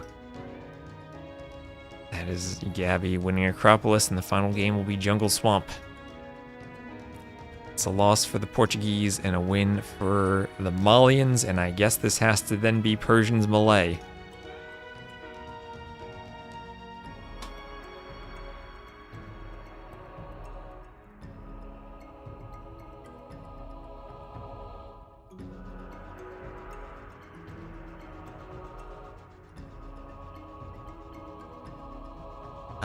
That was not an early GG. Especially when you see like the 80k to 50k res collected difference. That was not an early GG at all. Eventually she would have found a way to take a fight against the Arbs and cleaned them. Okay, game number 5, and I guess it has to be Persians Malay on a map where I feel Persians are a bit more straightforward to play. Not that Malay are bad, maybe we could see Malay battle elephants.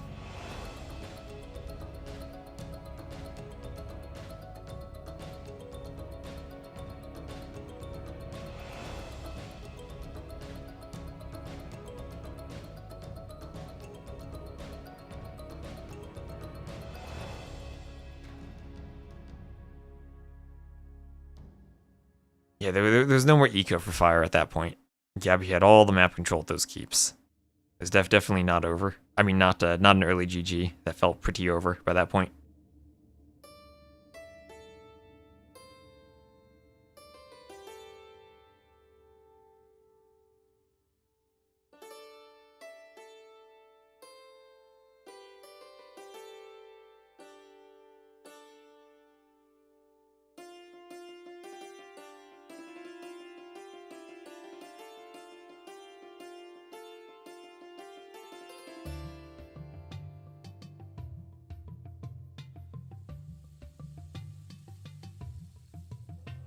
But yeah, that was a good call on the imp transition from her.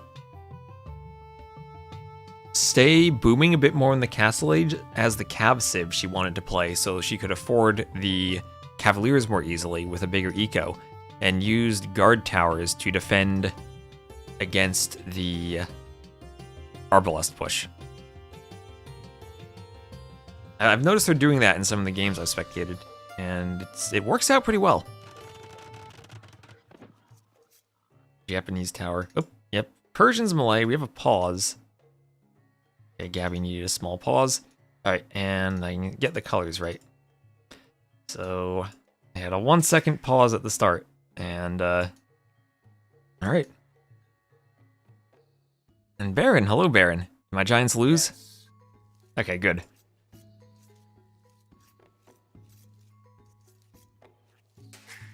Alright, so we will have Fire as the Red Persians to the west, and Gabi as the Blue Malay to the east. Persians, faster working TC and an insanely good economy. Gabi as the Malay, faster age ups. And both of them, really good ability to contest the middle for fish.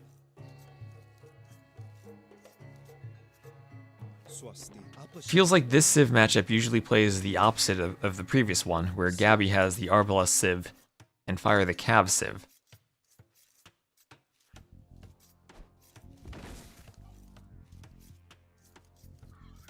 YouTube stream is delayed. Yeah, the YouTube stream probably has a slight delay because I'm streaming in a higher resolution. So a bit of a delay on YouTube compared to Twitch.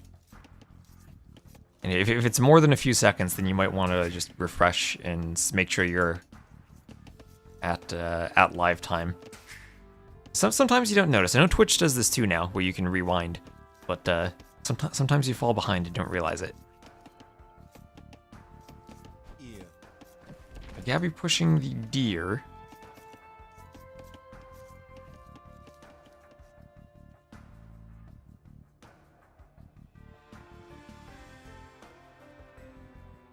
And 5 fish in the middle. This, you know, sometimes you can see players ignoring the middle on this map, but that is not something I've seen any success for recently. Is almost always players going for the middle. I have seen different approaches where sometimes you ignore in the Dark Age to go for a faster feudal and then contest it, but it's almost always contesting it. And here, 5 fish is less ignorable than the 2 fish on Acropolis. Look at all the relics. 1, 2, 3, 4, 5, maybe slightly in favor of Gabi. Kind of evenly spread, but sometimes evenly spread can still be favoring one player. Did you were you saying something else was relics? When I double clicked the fish, did they show up on capture? No, they didn't show up. I'm curious now.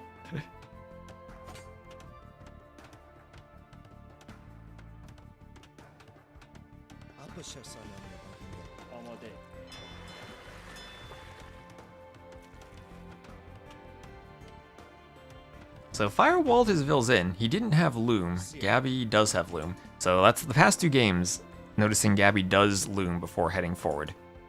And she has a fishing ship out now. Remember, no warships in the Dark Age. And she is going to decide to fight as Loom just comes in. Have to be careful of the hill that's back here. And your vills can take the fish that are on the shallows. And meanwhile at home, she has a boar, can think about luring the next, or not a boar, has a javelina, can think about luring the next one whenever she wants. And equal HP on the scout fight there. Like you need big mini-map for spectating. Should there be some military from the dock from the Dark Age? Probably not.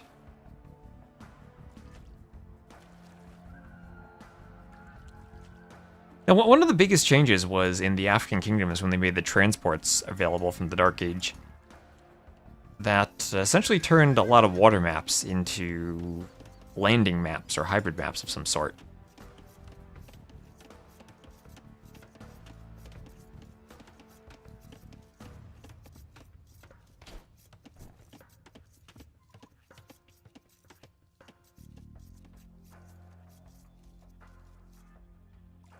Lithuanian's dream? Is Lithuanian spelled right? With an A instead of an E. At least in English, maybe some other languages might spell it differently. So faster up from Gabi, that's what you expect from the Malay.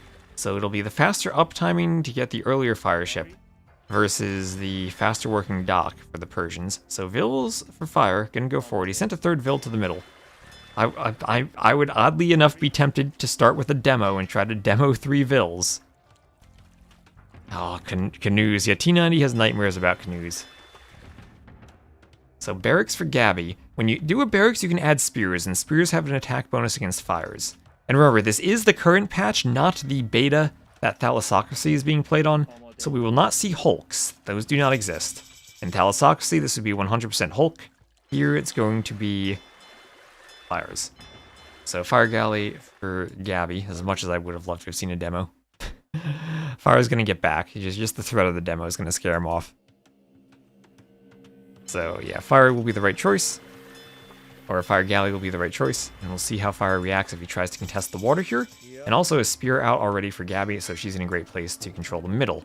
Now what is fire doing here? He is going forward with men-at-arms. Does Gabi have a way of scouting that?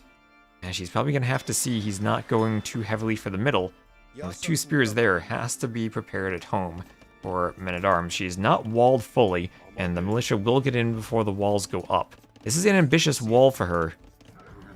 Utilage a scout going for the Vil. And she sees the scout coming this way, and if she sees that, kind of the same thing from last game, you can, you know the scout and the men-at-arms want to group up.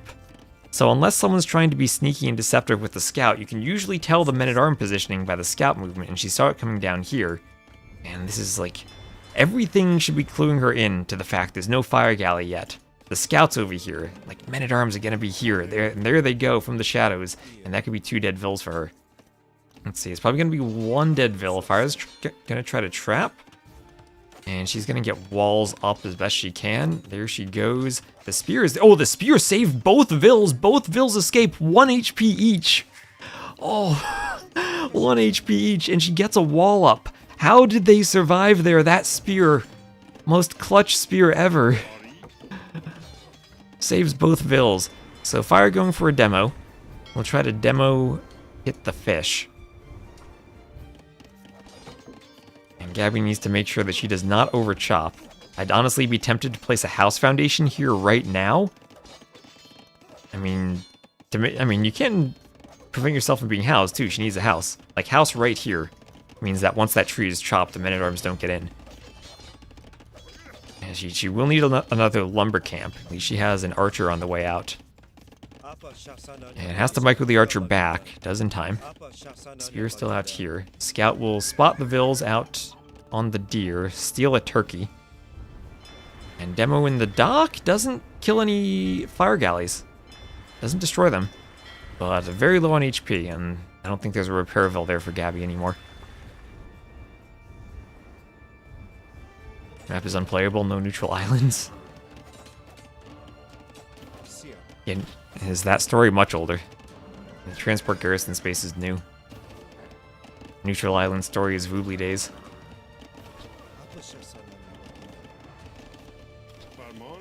Okay, oh, the men-at-arms are trapped. The men-at-arms are walled in. Walled in, the archer's there to pick them off. Archers might need to micro a bit. Ooh, 1 archer goes down. Could have been prevented with some better micro, but she's safe for now and able to take the deer. Lost a couple of fire ships on the water, but she has been fishing for a longer time. Down on res collected though, and that Persian's economy is quite scary. 32 to 32 Vils at least. A bit of idle TC time for fire. And Crab, hello Crab.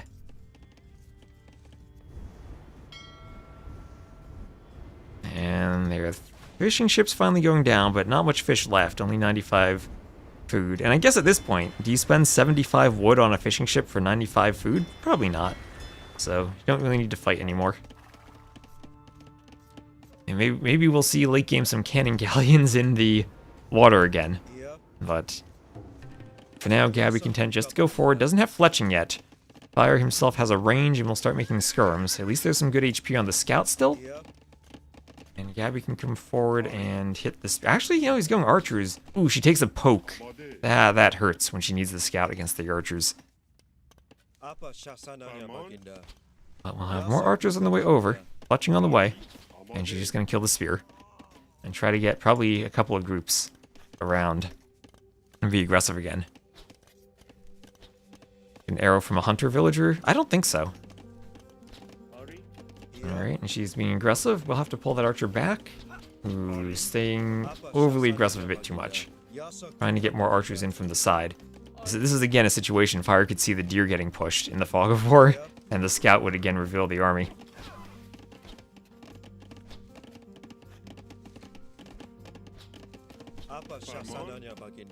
God, I'm always so just judgmental of people's sleep schedules.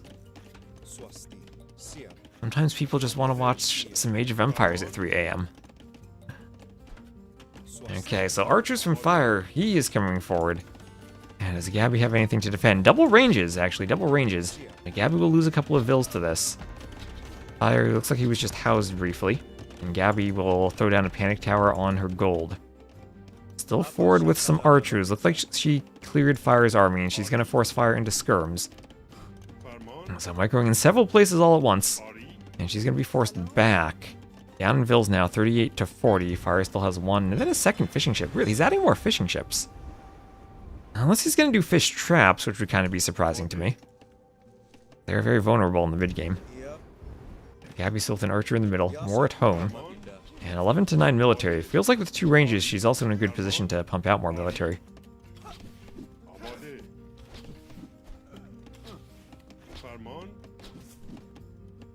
If I'm microing with the archers, maybe Gabi needs to chase just with the skirms and bring the archers forward. 3:30 a.m. in India.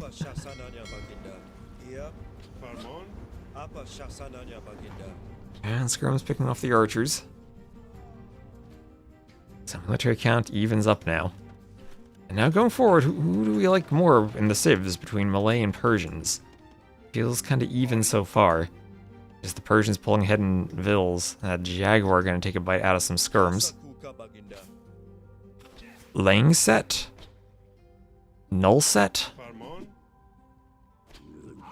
It has been 3 hours and 17 minutes of waiting for the first game to start and then casting the games. Persian Ellies are better, but Malay Ellies are cheaper and more numerous. So both players up, but Gabi as the Malay will be up first.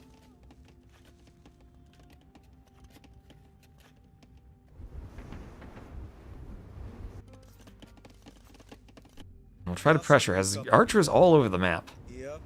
And we'll see how aggressive she can be. Has enough skirms added in that she could go elite skirm. And no stable added yet for Fire. And he, so far, is probably going to have to keep adding skirms, but 1 range against 2. As again, Gabi with an archer there. She'll see vills heading to berries, auto-tasking themselves to the middle berries. Fire patrolling with skirms, as Gabi indeed has units everywhere.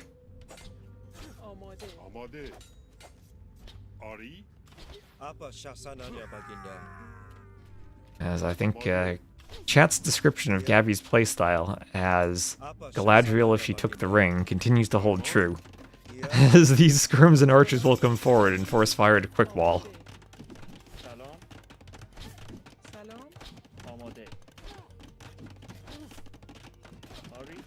And Fire has to wall all this out. He's still open in the back, but at least has a couple of skirms there. Oh, and the Jaguar got a kill. Or wait, did it? Oh, the KD is still even. Didn't get a kill. But this wall is weak. Crossbow bodkin on the way. Chain barding armor. Double stables in the back. Yeah, the Jaguar got a taste. Double stable in the back, and he's going to try to pump out knights. There are enough skirms in there that the knights will probably be effective. But at least should cause some damage. On watch for her. More crossbows on the way from behind. And this is an interesting fight. Feudal skirms do tend to die to crossbows. She's going to have to group up all of her crossbows together and try to pick the skirms, which she will. There's going to be 4 knights, though, and they will have +2 as more knights come out. And Fire will be going for a TC. And Gabi might need to start doing more TCs of her own behind this to keep up in the boom. 4 knights, is that enough? This is a tricky fight. Tricky fight for both of them. But the feudal age skirms are maybe a meat shield against the knights. 6 knights out now. And this is always the downside of going crossbow versus knight if you get out of position. But they're doing a decent job of injuring the knights. Just not quite enough crossbows, I don't think. Fire can keep adding reinforcements. And he's going to spread the damage among lots of knights and pull the weak ones back. And if he ever gets a monastery, he can heal them up. So now the Persians have 2 TCs. And Gabi, doing a monastery, still just has a lot of crossbows. The crossbows are at home. They're not forward, and they weren't able to do damage or kill knights in that fight. It's only 7 PM in Chile, so I have like 8 extra hours of Age of Empires ahead. That's a good number. Monastery forward. And gold mining on the way.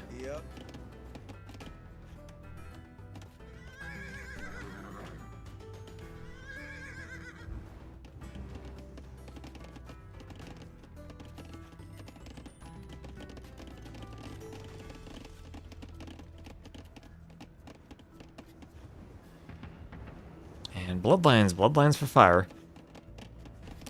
I guess the good thing for Gabi was there was no bloodlines in that fight, but now she's gonna start falling behind really far in the villager count if she didn't manage to add TCs. I feel like if she was being as aggressive as she was without having ballistics, the idea would have been TCs in the back. And now, is there a hole? Is there a hole? Monk wants a conversion, there's a scout, but crossbows will keep the scout away.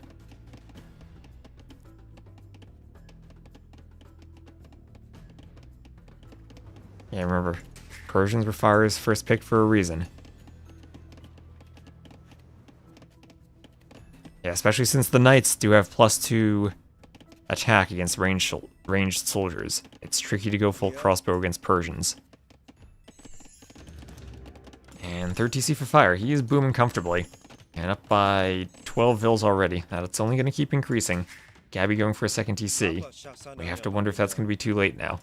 And unable to do more damage at the front. Maybe she has to play this for a boom, a competitive imp time, and an ARB defense, like ARB Halb. And just hope in the long run that that's more cost efficient. How does Fire have archers back here? Where the heck did they come from? Where were they hiding? And they are super effective picking off vills. Gabi's just gonna turn and fight with the vills. I'm gonna try to pull the weak vill back.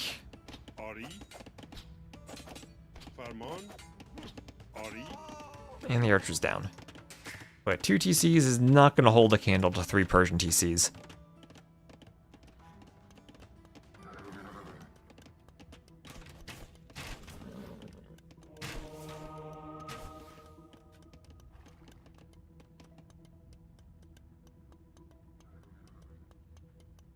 So that's bowsaw wheelbarrow on the way.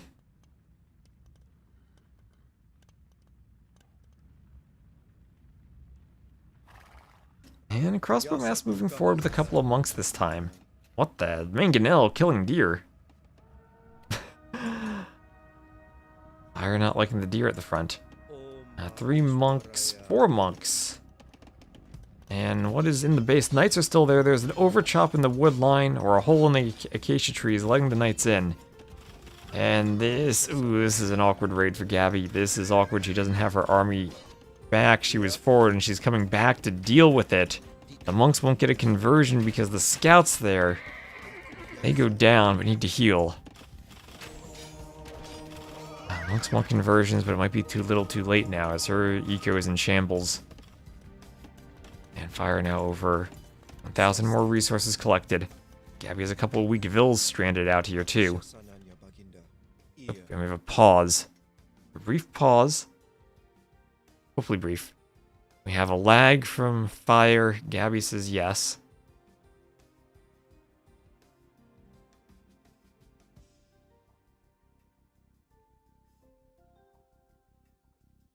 Yes.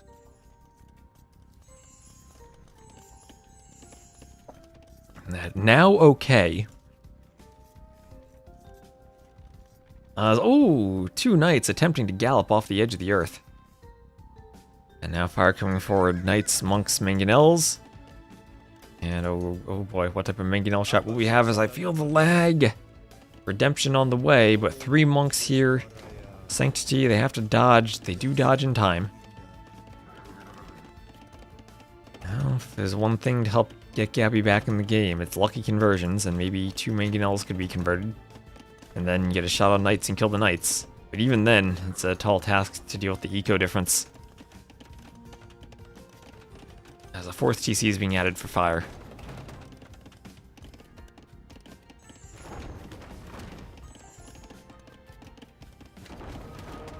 Oh, monks want conversions. The mangonel's gonna run away. Delete on 1. Another monk turns away. Is there still a bug that monks pursue at the speed of the thing they're converting and would never catch up? Was that fixed, or is that still a thing? I forget if that was fixed. I know there was a small monk hotfix recently. I have no idea what that means.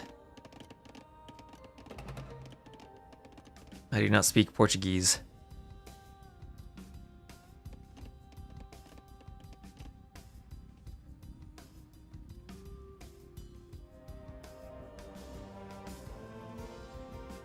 Ori.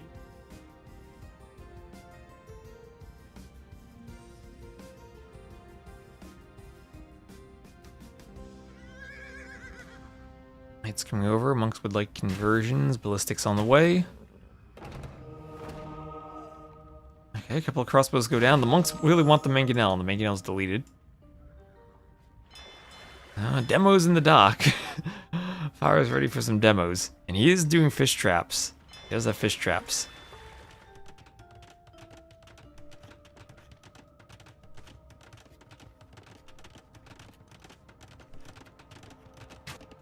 And Gabi, you're thinking of another TC, but can't do it when the knights are out there. We'll do her 3rd TC in the back. Now it's a 25 vil difference.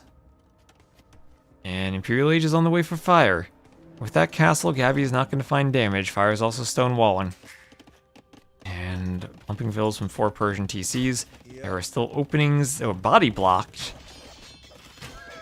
And Gabi's walls for knights to get in.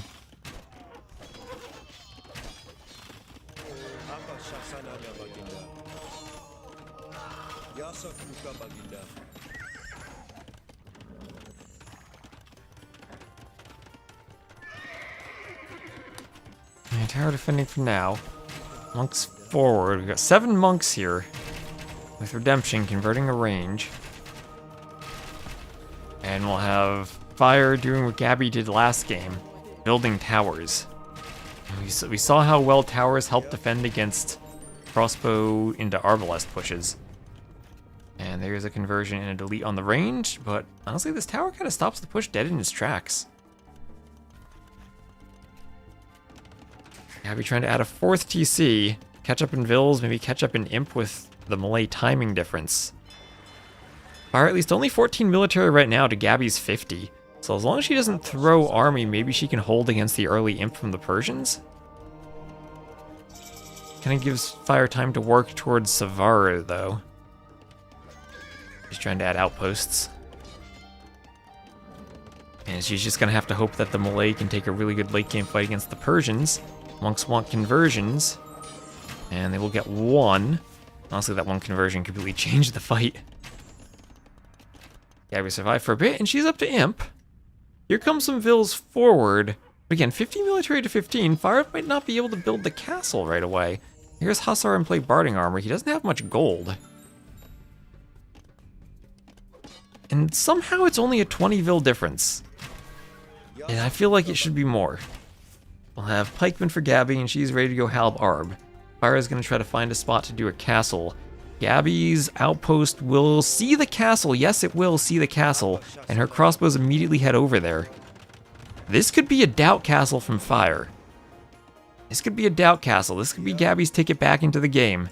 Here comes a knight. Here come the crossbows. Can't quick wall yourself against crossbows. There are 14 Vils there, some of which are trapped. What's that? 85%. Is this a doubt castle? Is this a doubt castle? Fire losing Vils? It does go up though. It does go up, but look at that. It's now within 10 villagers. Although that might change as Hussars get in. Gabi had an overchop at the edge of the map, and some Hussars are in. And now all of a sudden that Vil count might turn right back around. 40 farmers, so not quite at the Hussar eco, but still 54 to 22 military. Gabi has a pop advantage, doing block printing on the monks. And if she didn't have that hole, things would be different, but now Fire with a lot of map control, able to take more stone too. At least Gabi has vision with the outposts. And maybe we could start thinking of trebs to treb that castle down. But she's gonna have Hussars starting to hoover everywhere.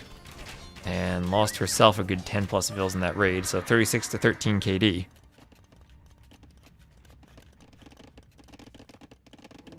So at the time she was focused on the vills, the hole in the walls right here, I think, between that tree and that palisade, and then again over here, really hurt her. And she needs to realize she was just raiding, trying to shore up the walls. But one more hole still remains. And now Hussars are everywhere. It's the opposite of last game. You have a huge number of arbs, but you don't have the mobility to move the arbs back and forth when you need big masses of arbs to take fights against imp units. It's not even arbalest now, it's crossbow that don't even have bracer yet. And she's struggling for food. That raid there not only destroyed the vill count, but also stopped her farming for long enough that she can't afford the imp upgrades for arbalests. And now Fire on 57 farmers, he's added enough that he can basically just spam Hussars. When you get to 60 plus, that's when you're feeling like, okay, I can spam Hussars. And we still with a pop lead, but lacking imp upgrades. Nice body blocking there somehow with monk conversions. At least she's safe for now, with Fire taking all the map control. And she's amassing trebs, and this is probably a situation you go for 3+ trebs before going for the castle. Also, I was gonna break in, and she needs more walling, some houses up. And as you say, Headley needs bracer. 300 food there, and she's not walling in front of where the Hussars are breaking. Is there a hole there? Well, okay, she plugs the hole. Buying food, doing squires, more focused on infantry upgrades than bracer at the moment. She is realizing she's being pushed down here. Did manage to wall with stone walls. Doing the lumber camp on that wood line. Hopefully she doesn't overchop. And now the trebs are deployed. Trebs going for the castle. And it's up to her to defend the trebs now. Still holding on. Still holding on. 64 military to 37. Down by 10k res collected. But the Malay definitely don't need as much res. They're cheaper military for the most part. She can clear the castle. She can get some map control over here. Get to the extra resources again. Trying still to stop the Hussars from breaking in. More Hussars from Fire. Doesn't really have much gold. Honestly, this map doesn't have that much gold on it. Crossbow's moving forward. Has to be careful of the castle fire. They will take out the trebuchet. And she doesn't want to throw too many units to the castle, though. And she really doesn't want to lose monks to the Hussars. Those monks need to garrison. Those monks need to garrison. There they go. We'll save a few of them. So I was going for the trebs. Some vills there could repair. And saves the treb. 10 HP. More than you need. And she's going for the castle. And I think she just needs to go for it now. Also still wandering around. And has bracer now. Still trying to afford halb. That's probably her next priority, halb. Somehow she's still holding. Running like Cav into pikemen, or Hussars into pikemen. That's a good fight for her. Trying to claw back on KD. She has 120 plus vills now. Commander in for the Persians for their crossbows. She will see that there is a cannon. And will attempt to use monks to convert it. It does have redemption and block printing, so monks to convert the cannon.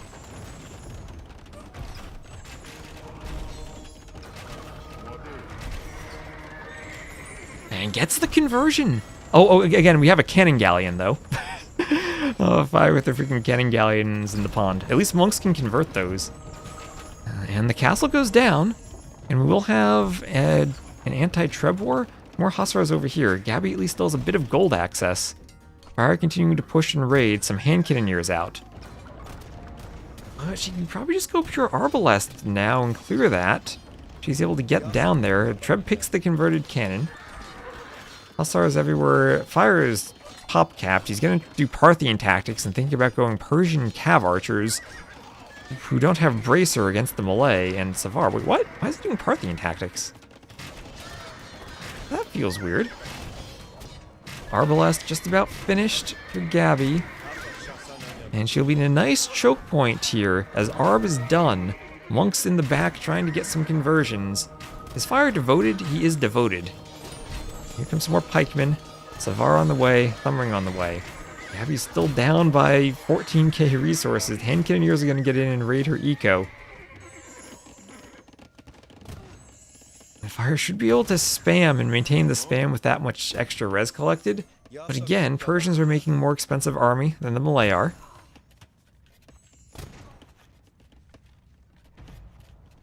And chat, your begging has succeeded. She has gotten Bracer.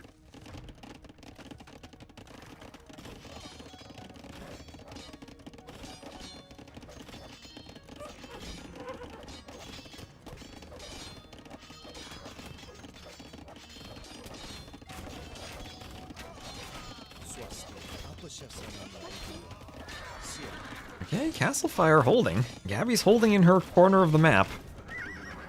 Cannon galleons on the pond are going to be super annoying. But she so far is managing to hold. I think the next thing she needs is Halb. She has a good food count, but that doesn't really help the Malay the way it helps the Persians.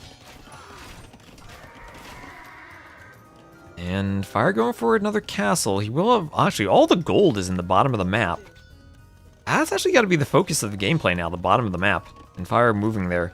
Gabi moving out to the top, but these ranges here feel like more like a distraction than anything.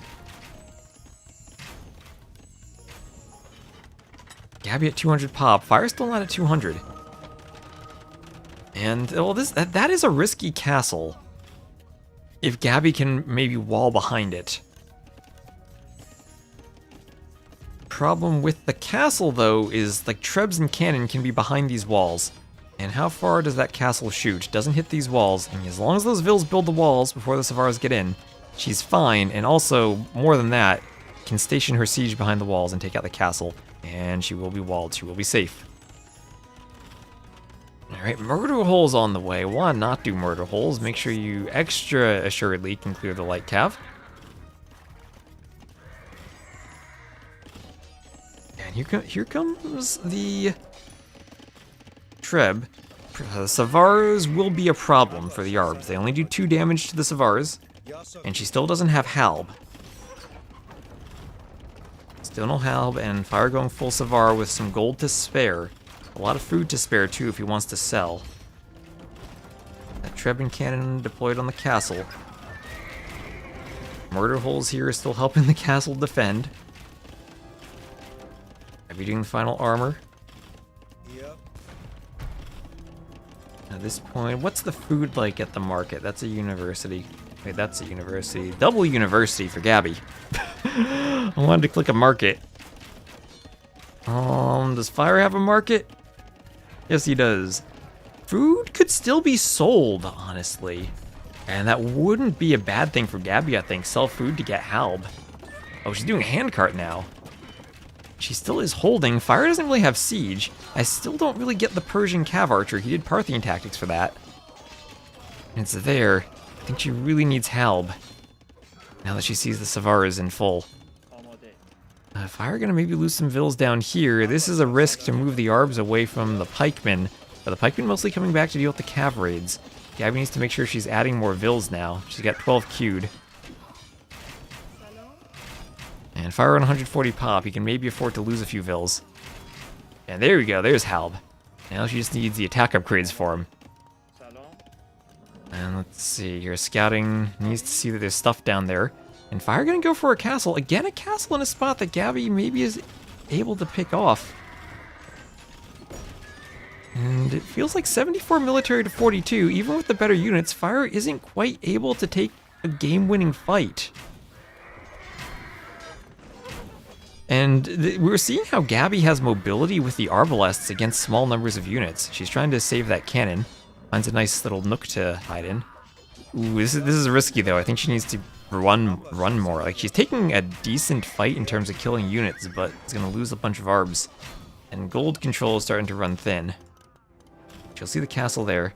Again, that's a spot where this Treb could maybe even just be kind of walled in against the edge of the map and go for it. Take out another castle. Yes, she hasn't lost castles this game. Fire's been losing castles. And this KD, yeah, she's down in KD, but she's also melee, playing against expensive Persian Savars. And a Civ that can probably afford a negative KD is the melee.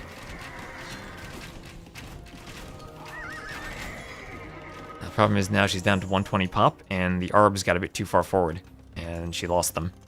And maybe the issue was not being able to focus down here enough for her. And she was constantly fighting the production buildings up here, when maybe that wasn't the important part of the map. And focusing down here would have been a bit of a better use of the Arbs, and instead of having the Arbs forward here, you keep them back around here, and then try to get a castle up here. And now she doesn't have any gold left, and with only 700 gold, would need to replace her Arbs and also get Siege, and still deal with the Savars.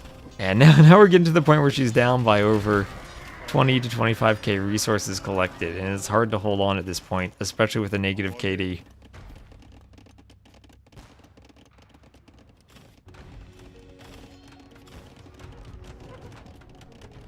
There's a Treb trying to snipe the cannon. Still hasn't lost a castle, and still is on 100 plus vills, but that's going to drop soon as she doesn't have the halves to defend this. And wood's going to be an issue for her soon, as there's no wood back in the safe part of her base, and all of her wood is forward. Architecture for fire.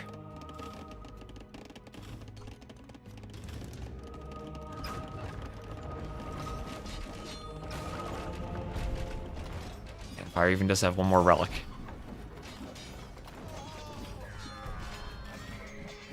Oh, she's still at 115 pop. Monastery's down, and now some skirms even to help deal with the halbs. And this is scary, even though he lacks bracer. Skirms still are, as we know, the best unit in the game.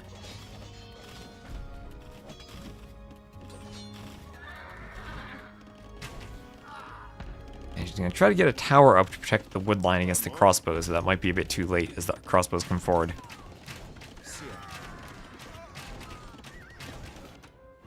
Yeah, and right now Fire has 1, 2, 3 gold mines left, and a few thousand gold left, along with a good stockpile of food from the farming. So she will clear some Savars, and trying to climb back in population. So this is looking harder and harder for her.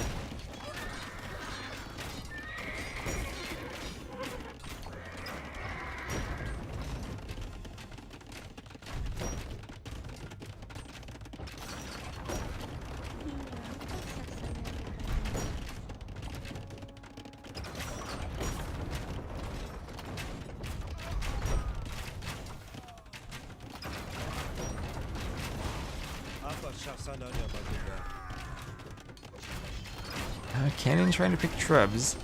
Well, if the Trebs go down, maybe that stalls out a bit more. The Fire still has so much gold left for Savars. I don't think she can hold against that much gold. Crossbows in the back too. Cannon going for this castle, and now everywhere is blinking. Trying to get another TC in. Losing her market even.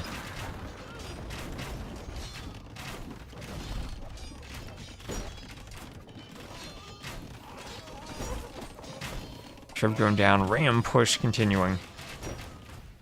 My crossbows might break through that house soon. Not much space among the TCs and tower to raid, but enough to dwindle the population down.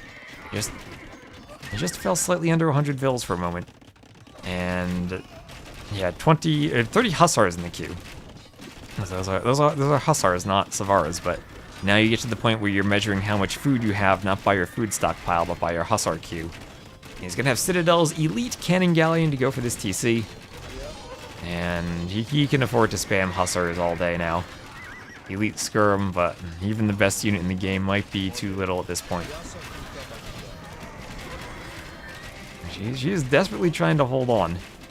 Slowly but surely that population's dropping.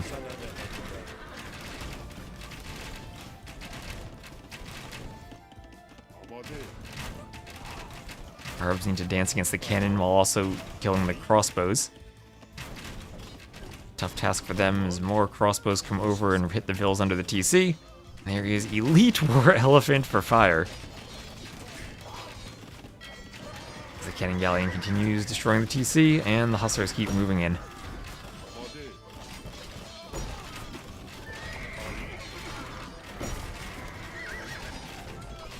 And there's a GG from Gabi.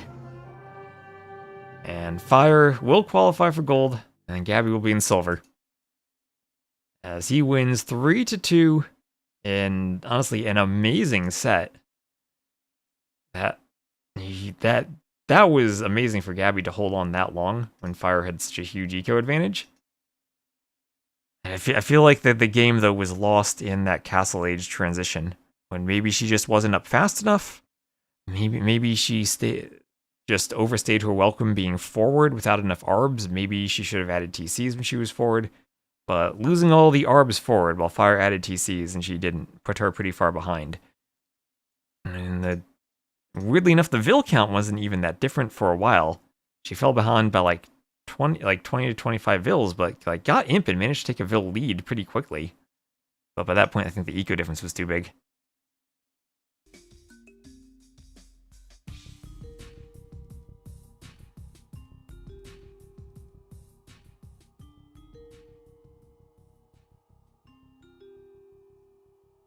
So GG's there. If there's one game though, I think that Gabi needs to maybe reconsider was just that Byzantines Chinese Civ matchup on Kilimanjaro, because it felt like she had played that to a decent spot, but then couldn't figure out what to do against the Fire Lancers. And honestly, I don't know what to do against Fire Lancers. They're just OP. But maybe need to go crossbow instead of camel, and then have like crossbow skirm, and at least one of your units deals with the Fire Lancers. I don't know though. I don't know what to do against Fire Lancers. I was thinking Byzantines could, like, in the late game get to Cataphract. That's one thing, but you need to get there. Has anyone figured out a counter to that absurdity? I don't know. I think the most absurd thing was giving them to the Vietnamese. The Chinese, at least they lost camels in exchange for Fire Lancers. But the Vietnamese lost nothing and gained probably the best Fire Lancer that for some reason has their archery range HP bonus. I don't know. Anyway, that's it for today. That set took almost 4 hours. So thank you for watching. We'll end the stream, and during the week I'm going to try to finish casting those Stronghold Frenzy community leagues. I was thinking about doing one today, but I'm exhausted after that 4-hour set. So thank you all. I'll see you later on YouTube, and we'll raid someone on Twitch. So see you later.